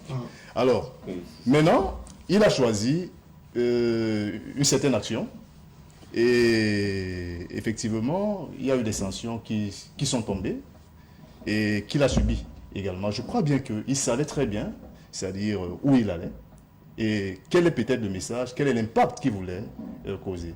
Je pense que seul lui, ou bien avec sa short, je dirais son cabinet, savent très bien, c'est-à-dire quel était leur véritable objectif. Maintenant, nous qui sommes très éloignés d'eux, nous pouvons interpréter, d'ailleurs vous voyez ces différentes interprétations, ça va dans tous les sens, où on prive de liberté un individu, où on fait ceci, on fait cela. Je pense aussi qu'au Cameroun, comme l'a dit tout à l'heure, personne, je dis bien personne, même Maurice Kamto aussi au pouvoir, il ne laisserait pas un opposant, c'est-à-dire prendre autant de liberté. Donc je vais me répéter en disant tout simplement que Maurice Kamto, c'est un juriste, c'est un homme politique, et il sait très bien ce qu'il fait, et il savait très bien là où il voulait aller. Alors, quelles étaient les sanctions qu'il encourait? L'élection régionale étant passée, Maurice Kamto ne pouvait plus nuire du tout à la bonne tenue de ces élections, donc il fallait le libérer. On doit le dire ainsi. Non, on ne peut pas. Qu'est-ce qui motive donc la fin du siège à son domicile? Il n'y a pas d'échéance électorale en vue, il n'y a pratiquement rien en vue. C'est une espèce de désert politique au Cameroun. Ou mieux, si vous permettez, est-ce les propos d'Emmanuel Macron qui obligent le chef de l'État et son régime de se dire qu'il vaut mieux libérer Maurice Kamto pour éviter les foudres de la France? À vous entendre, j'ai l'impression que vous ne savez pas qui est le chef de l'État. C'est quelqu'un C'est le meilleur élève du Cameroun, le meilleur élève de la France, j'allais dire ça comme ça, mais c'est quelqu'un quand même sur le plan des décisions qui fait ce qu'il veut et quand il le veut, surtout en matière d'action. Mais en restant l'élève de la France. Bien qu'étant meilleur élève de la France. Ah, donc vous au contraire, bien qu'étant. Non, mais ça veut dire qu'il confirme. Dans sa posture. Bien qu'étant, c'est lui qui le dit. Donc maintenant, je veux dire, il y a des contextes et à chaque contexte, un comportement devrait se développer. On n'agit pas à tout endroit ou alors à chaque moment de la même manière. Ça veut dire que lorsqu'on est face à certains délinquants sociaux, il faudrait à un moment qu'on essaye, lorsque la sécurité et le climat social est menacé, qu'on essaye de les mettre en quarantaine, c'est important. Parce que personne ne va nier aujourd'hui l'impact négatif qu'a le MRC sur les comportements des jeunes de nos jours. Parce que c'est une étude qui est en train de mener, je crois que je vais la terminer, c'est très important. Il est important qu'on le sache, il est important que tout le monde l'observe, il est important que tout le monde le constate, qu'il y a un impact négatif qui est en train de se développer dans l'esprit des Camerounais que nous sommes et qui malheureusement tourne à la désobéissance des institutions, tourne à l'insurrection, tourne à la violence, tourne à la manipulation. Et à un moment, lorsqu'on a ce genre de comportement qui se développe de manière croissante et très rapide, il faudrait qu'on essaye de mettre les acteurs ou les initiateurs en quarantaine pour voir, n'est-ce pas, quel traitement ou alors quelle dose de panacée apporter aux citoyens pour qu'ils retrouvent, n'est-ce pas, le bon sens et la raison. Voilà peut-être l'une des raisons. Parce que moi, j'ai souvent du mal, et je le dis souvent avec honnêteté, j'ai du mal à entendre un militant du RDPC sérieux et raisonnable, doué de sens, vous dire on a arrêté le professeur Maurice Kamto pour rien. Non, vraiment, arrêtons. Et à un moment, arrêtons-nous un instant et on se dit les vérités. Non, on ne peut pas dire qu'on a arrêté un individu pour rien. Au contraire, c'est un individu qui a fait perdre la liberté à bon nombre de Camerounais pour rien. Les naïfs. Parce qu'il y a des enfants croupis là, et je suis convaincu que si vous l'appelez lui, vous lui demandez qui est en Nouvelle-Zélande, il ne sait pas. Il ne sait pas. Parce que tous ces arrières sont en sécurité, toutes ces protégés sont en lieu sûr, mais des citoyens, et vous le savez mieux que moi, on a les béasses, et ils sont très nombreux, qui sont croupis dans un espace où ils n'arrivent pas à respirer, pendant qu'un citoyen aujourd'hui est, entre guillemets, libéré. Donc je dis, bon, soyons un peu sérieux, soyons raisonnables, faisons de la politique, mais avec la raison et la sagesse. Alors, docteur Madame Bateki, s'il vous plaît, est-ce qu'on peut parler aujourd'hui de l'avenir politique de Maurice Kamto et peut-être du MRC après cette fin de siège à Yaoundé? Je voulais rappeler à la dame que j'ai fait la prison. J'ai été en prison ici à... Oui, j'ai fait la prison ici à Newbel. Parce que Ça fait un an. Parce que vous avez suivi Maurice Kamto au lendemain de l'élection présidentielle. Je n'ai pas suivi Maurice Kamto. Quand les gens disent les prisonniers du président, moi je ne suis pas la prisonnière pour Maurice Kamto. Je suis la prisonnière qui veut le changement. Et vous avez marché Je ne le marche 22 pas dernier, je suppose.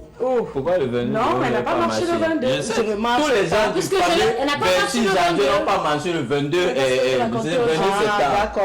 septembre. J'ai marché tout récemment avec les Bobby Tanap. On parle du 22. Pourquoi on ne pas marché? Parce que- Jamais n'était là.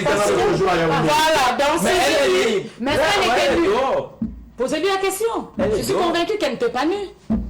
Donc, on je peut pas vous- développer un parti j'attire de donc votre manipulation attention. tous les jours. J'attire donc votre attention pour vous dire que ceux qui marchent, ceux qui sont en prison en ce moment, aucun d'eux ne souffre. Ils souffrent de leur liberté, de leur manque de liberté. Mais ils ne souffrent Vous de Moi, comprenez rien. je vais maintenant? lui montrer les Ah messages. ben, vous comprenez? Non, il y en a assez. On nous avons été attaqués. Il y en a assez. Quand vous nous Ou on avez... demande de l'aide. Parce que les on demande militants de du l'aide. MNC tiennent ce discours. On leur dit, vous ne pouvez pas dire que les gens qui sont en prison, Sont dans à les l'aise. conditions carcérales qu'on connaît au Cameroun, ne souffrent de rien. Donc Mais je les peux vous dire, personnes- ils ne souffrent pas de leur motivation politique. Parce que en fait, qu'est-ce tu peux que ça aller en veut dire? S'il vous prison. plaît. Là, j'ai pas Tu compris. peux aller en s'il vous plaît. tu peux aller en prison. Quand tu pars en prison, dans la tête que je vais en prison pour Maurice Kamto, c'est en ce moment qu'à la sortie, tu vas te dire, comme on veut nous apprendre, que oui, j'étais en prison pour Kamto et maintenant je sors, ou bien je suis en prison pendant que ces enfants souffrent de l'autre côté. On ne part pas, aucun militant du MRC ne part en prison pour Kamto. Aucun militant de MRC ne part en prison, ne pas Ne fait pas marcher chose église pour et Kamto. réveil. J'aimerais rappeler, pour ceux qui ne le savent pas, on m'a arrêté le 1er juin. Mais j'étais à la marche du 26 janvier. C'est moi qui j'étais avec Célestin Jamen le jour où on tirait sur lui le 26 janvier. Ça ne m'a pas empêché de marcher le 1er juin où j'ai fait la prison. Et aujourd'hui, Célestin Jamen pense que les ouais. petites démarches peuvent être mauvaises. Ça, sur le plan oui, stratégique. je vais vous expliquer. Il a pris conscience. Je vais vous expliquer. Je ne suis pas là pour parler de Célestin Jamen. Parce que Célestin Jamen parle de sa cause à lui, de ses motivations qui l'ont amené dans le MRC. C'est faux, il n'a jamais Donc, dit ça. ceux qui sont venus dans le MRC pour Kamto pourront ressortir parce que Kamto n'est que le président du MRC. On est dans le MRC pour nos idéologies et le projet de société Qui est que notre construit par président... qui? Oui, Kamto. mais on ne marche pas pour Kamto.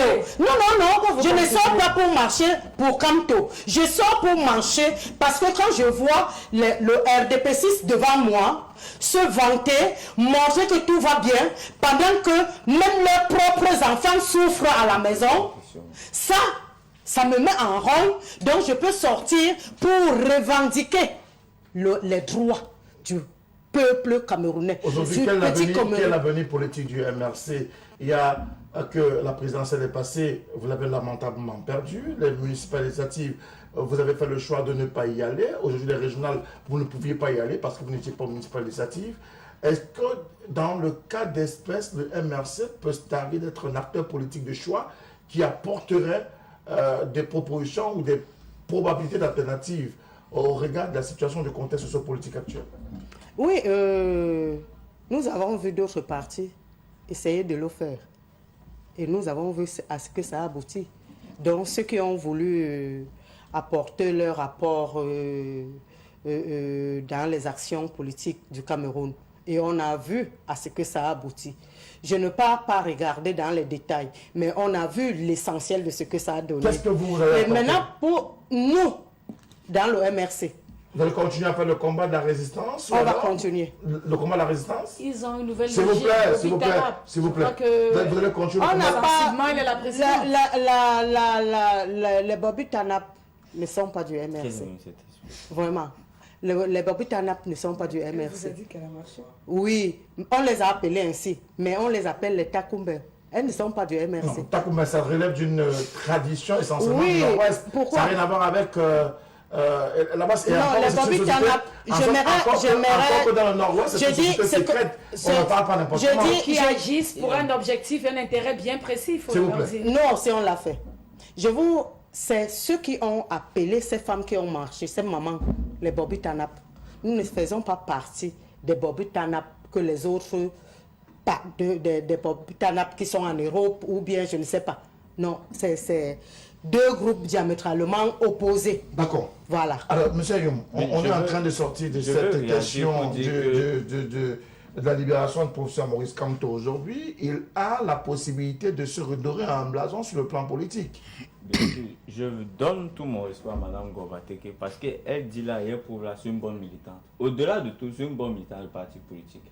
Elle se bat pour ses idées, pour son militant. Elle ne se bat pas pour son président. Elle fait exactement ce que les gens de RDPC font. Parce que on pense que les gens de RDPC se battent pour Biya. C'est faux. Si les militants de RDPC se battaient pour les idées de Biya, le Cameroun serait très loin. Quand vous voyez le discours du président, c'est parce qu'ils se battent pour eux-mêmes, se remplir les poches, la prévarication et tout ce qui va avec, que nous sommes là où nous sommes aujourd'hui. Donc si le MRC a des militants qui se comportent comme ceux du RDPC, je crois que la similitude en vaut la peine d'être Donc, relevée. Ça dépend de votre analyse. Ça dépend de votre analyse. Attendez, Je le parle seul de problème- ceux qui disent que on est sorti dans la rue pour Kamto. Je vais vous répondre. Kamto ne nous a jamais obligés. Kamto n'est jamais Bien entré sûr. dans nos Il y en a, il y a maisons personne pour... volé l'argent des caisses de l'État, mais ils ont volé. Maintenant, je suis en train de dire quoi? Que là où ils nous ont le reste de l'opposition, le problème que nous avons avec le MSC, c'est qu'ils ont construit un discours auquel eux, premièrement, c'est la seule opposition. Tout le reste, c'est les Sadina, les affamés, les politiciens du vent et tous les mots qui vont avec, que je peux répéter, les affaires des réseaux sociaux.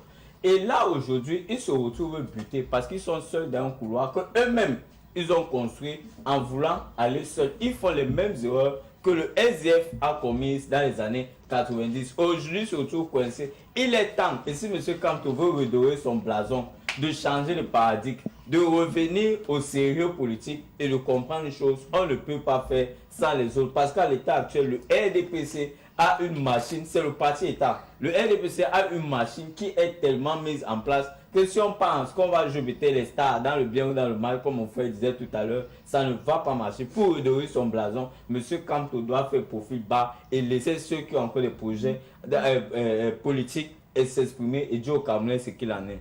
Est-ce l'option qui doit être celle du MRC aujourd'hui? Le professeur Maurice Kamto, hier, avait du mal à implémenter les actions depuis sa résidence, puisque les accès étaient filtrés. Aujourd'hui, rien n'est plus filtré. Chacun y va, entre et ressort. Tout le monde peut y avoir accès. Il peut également retrouver la rue. Donc, peut-être appeler à de nouvelles actions. Il a d'ailleurs dit dans une interview que le combat ne fait que commencer. Bon, peut-être qu'il va le mener autrement. En fait, je ne parle pas ici, je ne suis pas du MRC pour parler au nom du MRC. D'ailleurs, le MRC a une représentante là, qui le défend valablement. Mais je pense que le leader du MRC peut-être va poursuivre ce combat autrement. Parce que je ne pense pas qu'il puisse répéter une action qui a eu le sort. Bon, je ne dirais pas, moi, je ne vais pas juger. Moi, j'ai dit c'est l'échec. Ça va de soi. Qui a eu le sort que cette action qu'on connaît, voilà. Bon, je pense que aujourd'hui, en fait, le problème aujourd'hui, il faut le situer. Il y a une crise aujourd'hui, il y a une crise politique, M. Mtomé.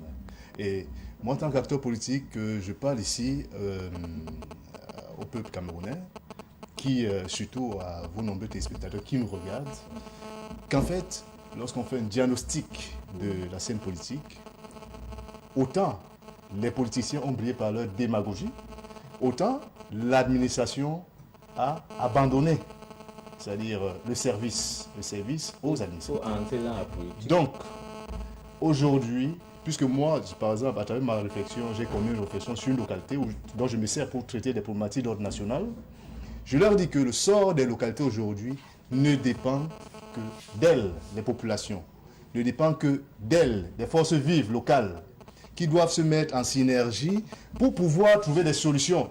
Il ne faut plus compter sur l'administration, il ne faut plus compter sur le politique, même si c'est l'administration aujourd'hui qui est garante des institutions.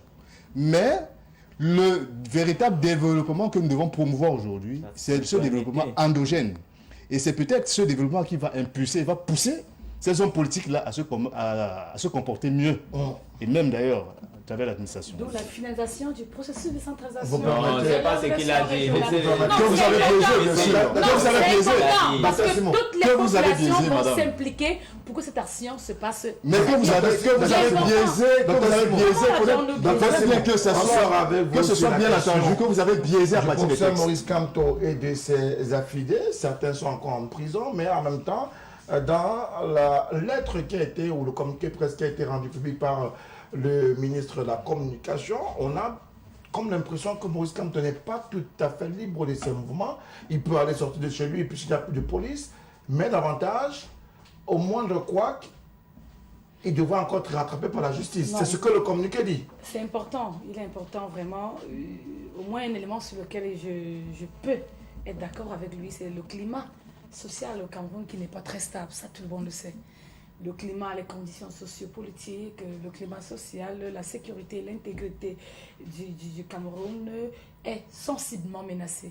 Alors il est de bon ton que certains comportements sociaux soient régulés, même avec la dernière énergie. C'est important. Et encore, pour des hommes politiques, pour ne pas dire des enseignants, des éminents enseignants, juristes, qui savent en quoi s'en tenir face à une situation, je crois qu'il y a un comportement nouveau qu'on devrait adopter. Donc ça veut dire qu'il est libéré aujourd'hui, il était mis en... Moi j'appelais ça mise en quarantaine, depuis longtemps. Il n'était pas porteur de J'ai parlé corona. le corona. Alors, non, c'est pas seulement le corona qui est venu amener le concept de mise en quarantaine. En toute situation, on met les individus en quarantaine.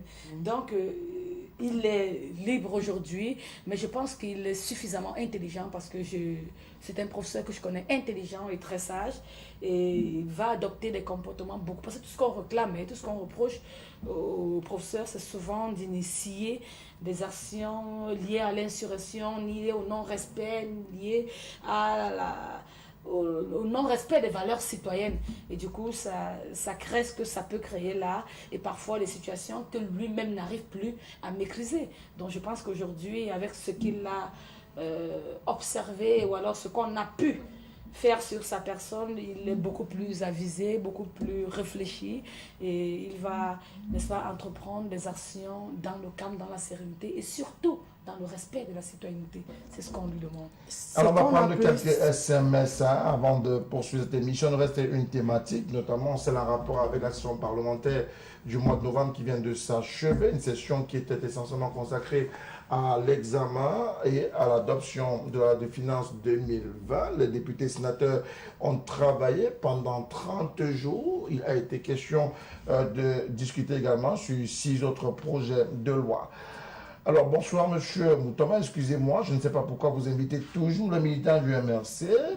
Vous allez me dire que c'est de la démocratie, mais sachez que ce parti nous dérange. Quand tu étais au gouvernement de Biya, il a chanté les louanges de monsieur Toujours la Biya. même regaine. C'est le SMS. Oui. Oui, C'est toujours toujours la même regaine. Oui, mais sauf que quand il y a SMS, on souffre de les écouter, madame Mateki. Alors, il a chanté les louanges de M. Biya. Maintenant, il veut nous montrer qu'il peut gérer ce pays, puisque M. Biya est, selon lui, dans l'incapacité de le faire. Donc, c'est l'avis de M. Jean Blaise qui nous envoie son message dans le cadre de cette émission qui nous est consacrée cet après-midi. Autre réaction qui nous est arrivée. Bonsoir à vous sur le plateau. Je ne suis pas d'accord avec la représentante du RDPC. Le professeur Maurice Kamto n'a rien fait pour être emprisonné ou embastillé chez lui. bien plus cet enseignant d'université a mieux à faire dans les amphithéâtres que dans son domicile où il a été empêché de faire ce qu'il a à faire pour le changement au Cameroun. Bonsoir à vous sur le plateau. Davantage, hein, je salue le retour de M. Issa Yatou à la présidence d'honneur de la Confédération africaine de football. C'est une réaction d'un Camerounais sans être chauvin. Davantage, il faut savoir que M. Yatou a servi à la tête de la Confédération africaine de football pendant un peu plus de 30 ans. C'est une autre réaction qui nous a été envoyée dans le cadre de ce programme. Bonsoir à vous sur le plateau. Pour ce qui est des élections régionales, nous savions que le RDPC allait tout rafler. C'est d'ailleurs ce qui s'est constaté sur le terrain, mais nous déplorons malheureusement l'achat des consciences, comme ce fut le cas dans l'Union Ikele avec le RDPC qui a envoyé un roublard de la politique verser de l'argent nuitamment. Je ne sais pas s'il y a eu de l'argent versé nuitamment. Dirait-il que nous savons que le PCRN n'a pas pu tirer son épingle du jeu dans l'Union Ikele. Est-ce que Grégoire Ounaye arrive avec de l'argent? Quelle question? Qui lui répond? Qui va répondre? C'est lui qui vous a écrit que nuitamment il y a de l'argent qui a circulé. Parce que moi, ce que j'aurais envie d'entendre lorsqu'on parle de l'argent, qu'ils me disent où c'est, peut-être j'en aurais aussi besoin. D'accord. Ce que vous ne savez pas parmi les électeurs, les Voilà. grands électeurs. Bonsoir à vous sur le plateau. Encore le RMC. Et ses discours sur son président. Vraiment que celui-là dépose sa démission au sein du MRC et donne la place à quelqu'un d'autre. Peut-être qu'il aura la tête froide pour mieux diriger le mouvement pour la renaissance du Cameroun, pour lequel nous avons cru à une certaine époque. Autre réaction. Bonsoir à vous sur le plateau. Le professeur Maurice Kamto est certes libre même. Moi, je le préfère embastillé. Bon, la suite est un peu dégradante, je ne la lirai pas, s'il vous plaît. Je vous ai également arrêté les SMS là. On va prendre la dernière thématique, il nous reste très peu de temps, environ 20 minutes avant la fin de ce programme, pour peut-être également revenir sur les SMS d'ici à là. Mais déjà, notez que l'émission se veut être interactive, 6 99 57 30 26, c'est l'un des codes d'accès à ce programme. Et avec vous, nous ferons le tour de la question. Alors, Monsieur Youm, nous parlons de cette session parlementaire qui s'achève, hein, une session parlementaire plutôt heureuse pour les députés et sénateurs. Un budget a été voté, 4 865 milliards de francs CFA, voilà la prévision budgétaire, mais une prévision budgétaire dans la perspective de la croissance. Un député ou un sénateur, un parlementaire n'est pas heureux parce qu'ils ont voté une loi de finances. Le bonheur d'un parlementaire doit venir du fait qu'ils aient voté une bonne loi de finances qui permette au développement local. Est-ce que celle qui a été votée est bonne ou pas? La question est que les collectivités territoriales décentralisées n'ont pas eu l'enveloppe prévue par la loi qui permet de mettre la décentralisation en place.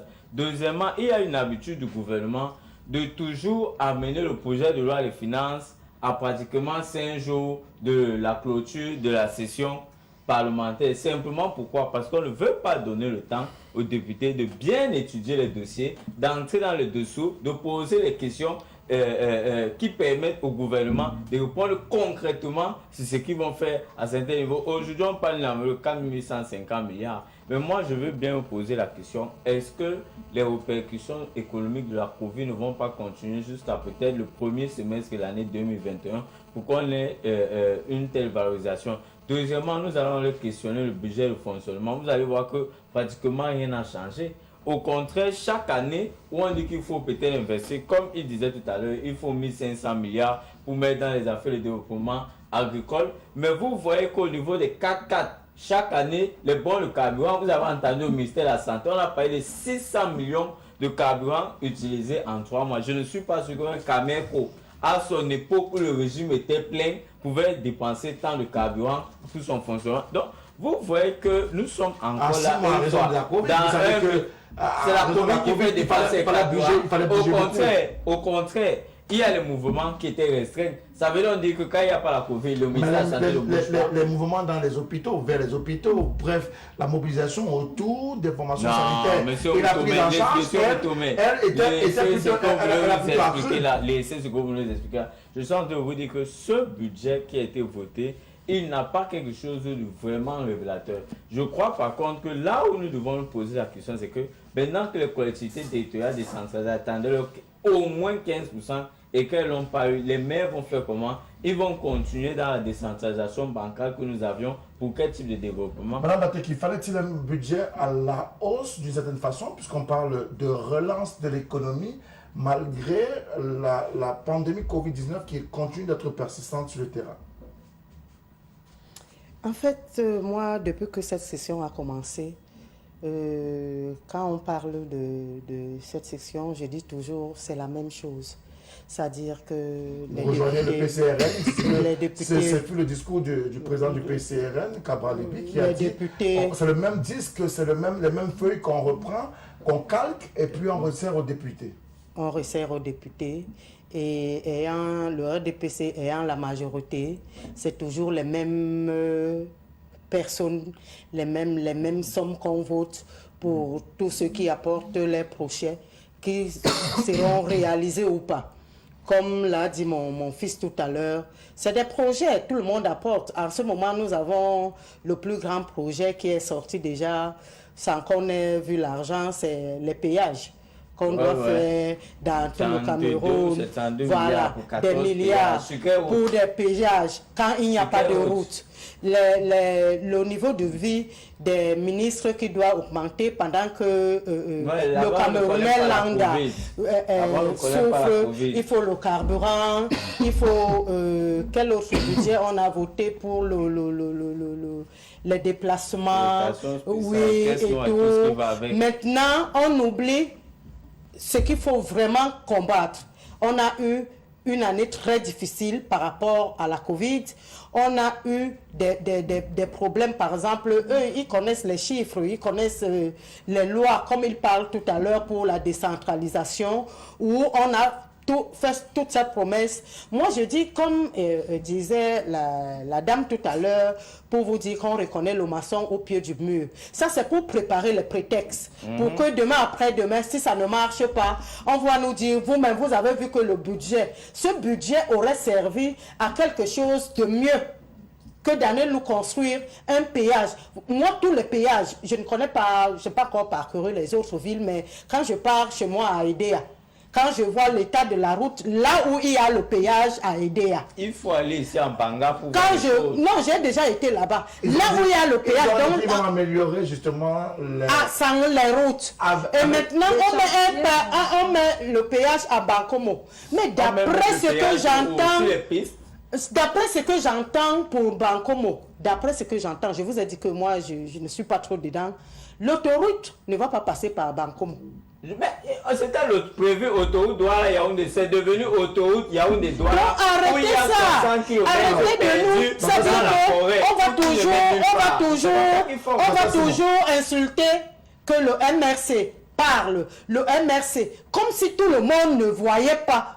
Peut-être c'est notre manière de parler qui n'est pas bonne. D'accord, merci. Docteur Simon, on a 4 865 milliards de francs CFA validés par les députés, validés également par les sénateurs. Aujourd'hui, quelles sont les priorités autour de ce budget? Doit-on rester focus sur la lutte contre la pandémie Covid-19, la sécurité ou l'insécurité dans les régions nord-ouest, sud-ouest et les autres situations à l'extrême nord, à l'est du pays? Ou alors on doit se dire il faut davantage accélérer le Made in Cameroun et donner la possibilité au panier de la ménagère d'être mieux plein.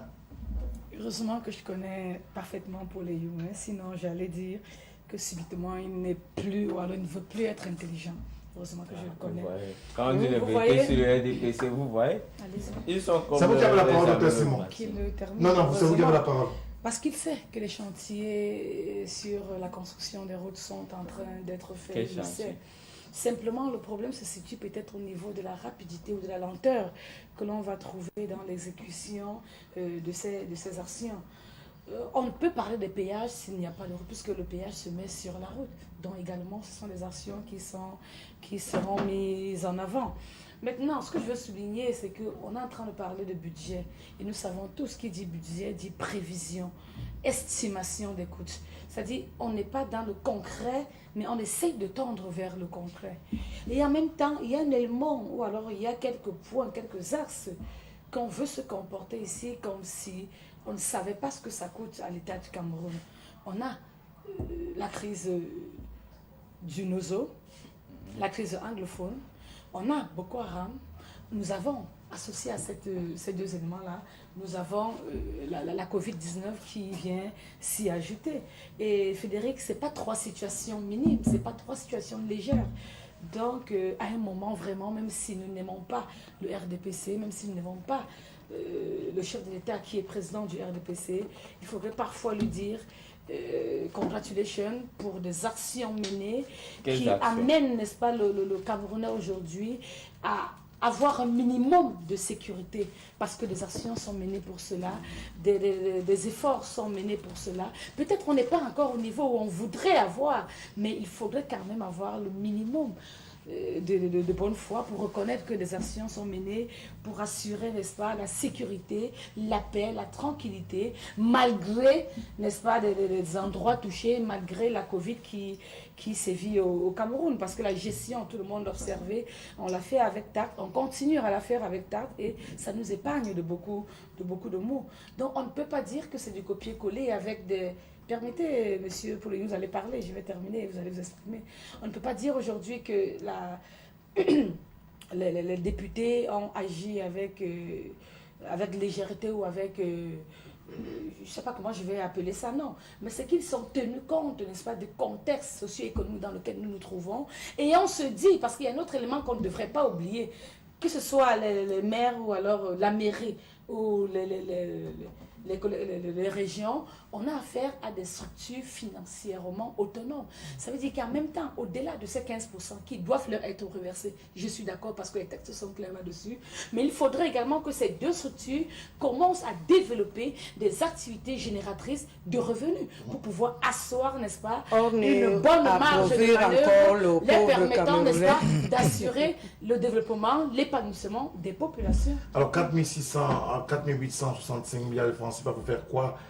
Qu'est-ce qui va véritablement changer sur le terrain en termes d'économie? On parle de relance de l'économie, elle est assez en difficulté à raison de Covid, à raison des crises aussi, mais au-delà de cela, le Camerounais peut-il espérer vivre mieux avec cette politique économique impulsée par le gouvernement? Je dirais pour faire une petite blague, ce qui va changer, c'est la qualité des voitures qu'on va constater. Le ministre des Sports a eu un accident hier et il y a eu un changement de voiture aussi. Voilà. Pour être sérieux, le Cameroun aujourd'hui, depuis quelques années, importe près de 800 000 milliards de nourriture. Le Cameroun aujourd'hui a encore les projets de première génération qui ne sont pas finalisés. Donc je vais citer Lompanga, etc. Le Cameroun aujourd'hui, comme je disais tout à l'heure, avec la stratégie du développement du secteur rural, les richesses, il y a un gap aujourd'hui qui est l'ordre de 30%, un gap financier qui est l'ordre de 30%. Ça, ce sont des chiffres, Madame Simon. Je ne spécule Vous aviez pas. parlé de Lompanga qui n'est pas finalisé mais qui est en cours. Je ne spécule pas, Ça Madame veut dire Simon, qu'on ne c'est stagne des pas. chiffres. Hein. Non, donc il y a un gap financier qui est Je sais de déjà. l'ordre de 30%. Et comme je vous ai dit, ce gap, puisque le budget il est prévisionnel, ce n'est pas de l'argent qu'on a déjà, ce gap est capable d'accroître, de rejoindre peut-être l'ordre de 40 à 50%. Où est-ce que le pays va trouver cet argent? Le Cameroun aujourd'hui. Alors, on m'a parlé de résilience, on m'a parlé si cette politique budgétaire est capable d'apporter des solutions aux problèmes des Camerounais. Je dis, pas vraiment. Pas vraiment, pourquoi? Lorsque vous regardez, par exemple, la qualité de ceux qui sont au Parlement, qui sont censés légiférer, adopter ces lois, vous avez trouvé des hommes d'affaires qui sont en même temps d'aucun député, d'aucun sénateur. Des hommes d'affaires qui sont dans l'import-export. Vous savez que l'import-export ne sert pas l'économie locale. Ce n'est pas moi qui vais commencer à vous apprendre les bases de l'économie. Alors, vous pensez donc que dans un tel contexte, comment est-ce que des législateurs qui, dans leurs activités, je dirais ici, parallèles, c'est-à-dire mènent des activités qui ne concourent pas, c'est-à-dire à la structuration de l'économie locale. Comment est-ce que ces législateurs peuvent voter, légiférer sur des lois, des textes qui peuvent servir l'économie, qui peuvent contribuer à la satisfaction, au bien-être des Camerounais. En fait, la réponse va de soi. Hein. C'est tout Camerounais qui est en train de nous suivre en ce moment qui pourra répondre à cette question-là. Alors, vous allez par exemple visiter le processus d'élaboration de ce budget. Ça pose problème, M. Moutomé. Pourquoi? Parce que on ne comprend pas comment il ne peut pas avoir un dialogue direct entre les collectivités territoriales décentralisées et l'administration centrale pour ressortir les véritables projets, les véritables besoins prioritaires des populations. Alors, si on va regarder ce budget, on est sûr que des projets, tout ce qui a été validé dans le cadre de ce budget, sont véritablement des réels besoins, des réelles priorités des populations à la base. Je doute fort. Et je pense que c'est vos nombreux téléspectateurs qui sont en train de nous suivre en ce moment-là, qui se feront leur opinion là-dessus. Donc, vous comprenez que nous vivons dans un pays où, je prends encore un autre cas, j'ai par exemple eu, dans le cadre de mes activités, à avoir un peu un rapprochement avec l'étude technique des différents départements ministériels. Vous savez, là-bas encore, c'est grave. Parce qu'on vous sert des documents qui ne reflètent pas la réalité sur le terrain. Il y a d'abord une fraude au niveau des indices, des indicateurs et des cibles. Et on vous bourre des faux chiffres. C'est-à-dire, dans ces documents, on se demande, mais à quel moment ces gens-ci peuvent atteindre ces estimations en fonction des budgets qui sont alloués? Bon, je ne vais pas entrer dans les détails pour qu'on me mette à citer des je ne vais pas le faire. Il nous reste très peu de temps. Voilà. Donc, je doute fort, c'est-à-dire pour répondre à votre question de manière directe, je doute fort que ce budget puisse apporter des satisfactions aux besoins réels des populations. Alors, on va sortir très rapidement. Il nous reste très peu de temps, à peu près 7 minutes. En 1 minute, très rapidement. Je voulais vous dire que dans un pays où la statistique de la population est remise en question, tout le reste n'est plus fiable. Dès l'instant où les chiffres de la population ne sont pas fiables, tout le reste des prévisions, tout ce qui va avec, ce n'est que normal qu'il ait le sentiment que les chiffres soient fondés. Je pétillais tout à l'heure quand j'écoutais le docteur Simon. Pourquoi? Parce qu'elle dit que le président a fait ceci, les infractions. Mais vous êtes membre du COCAN, si je ne me trompe pas. Le COCAN, c'est l'organisation du CHAN et de la CAN. Attendez, le CHAN aura lieu quand? Dites à vos téléspectateurs. Je ne suis pas membre du COCAN, je ne sais pas. Le CHAN aura lieu. Bon, moi, le CHAN aura lieu. Attendez, le CHAN aura lieu. Le 16 janvier. Le 16 janvier, nous sommes en quel mois? En décembre. Dans un mois, le CHAN commence. Vous êtes allé à Tsadès Yassan, à la sortie est de la ville de Douala. Vous avez vu l'état de la route. Vous êtes allé en Dokoti, vous avez vu les avantages, vous avez fait l'axe l'eau Bafoussam ou Yaoundé Bafoussam, vous avez vu tous les trucs qu'il y a là-bas, l'axe l'eau Douala Bafoussam. Quand elle dit que les travaux, est-ce que vous avez même vu Douala, à quoi ressemble Douala en ce moment? Pour dire que les travaux, c'est ça, il n'y a rien qui avance réellement. Non, comme il faut. dans le Il faut RDPC, être honnête. Vous êtes membre du COCAN. Dites à Dr Simon de dire à ses camarades qui sont sur COCAN que leur travail qu'ils sont en train de faire là, ils ne sont pas à jour. Donc, elle ne vient pas le dire. Tout dans le RDPC ici au Cameroun est en chantier. Oui. Tout dans le RDPC. L'homme Panga qui a commencé depuis des années n'a jamais fini. N'a jamais fini. Tout est en chantier ici au Cameroun. Et on est toujours, après 38 ans, en train de nous promettre le bout du tunnel et qu'on ne voit jamais le barrage où il n'y a pas d'électricité, les routes où qu'on ne voit même pas. Moi, je suis à l'OPOM. Maintenant, pour aller à l'OPOM, tu dois payer le double du transport, du trajet, parce que de Gaulle, du collège Charles de Gaulle, à Basson, vous l'aviez connu il y a 10 ans. Oui, mais pourquoi on n'a pas d'infini? Pourquoi on n'a pas d'infini? Pourquoi on n'a pas d'infini jusqu'à Makepe Palace? Donc vous aimez toujours que le RDPC fait toujours les choses à moitié. C'est fini, c'est route poussiéreuse. Voilà. Merci beaucoup, monsieur. Il fait toujours à moitié. Moi, ce que je veux dire. Le RDPC fait toujours ces choses à moitié. Ou quand on me parle de Basson, on oublie Rome-Poulain, là où c'est un grand carrefour. De Rome-Poulain jusqu'à 14. De Rome-Poulain jusqu'à Calais. Tu peux faire 4 heures du temps pour arriver à Rome-Poulain. Et la poussière qui était sur là-bas, ils ont permis à ceux qui étaient là à côté de vivre Merci. sans route. Merci beaucoup, Une Madame route qui Technique. vient en double Ah, ligne. c'est bon. Fini. Une ligne. À Charles de Gaulle pour Vous savez Rendre Poulain. ce que je veux dire, hein, et ça, qu'on devienne des citoyens tous responsables, c'est très important. Je suis d'accord qu'il y a beaucoup de choses à faire, et ça je le dis toujours partout où je vais. Il y a beaucoup de choses à faire, mais je ne peux pas accepter ou avaler qu'un citoyen me dise rien n'a été fait. Là, c'est de la malhonnêteté intellectuelle. Et c'est très dangereux.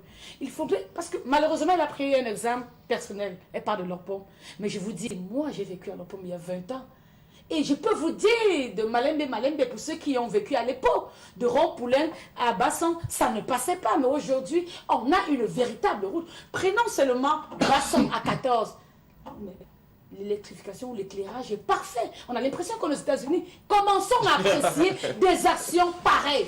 Et Donc, demandons je demande donc encore et d'accord. encore ailleurs. Merci Ça beaucoup que à je vous veux tous, considérer. messieurs, d'être venus sur ce programme. Et ça, On c'est va de quoi prendre je quelques parle. SMS. Bonsoir à vous sur le plateau.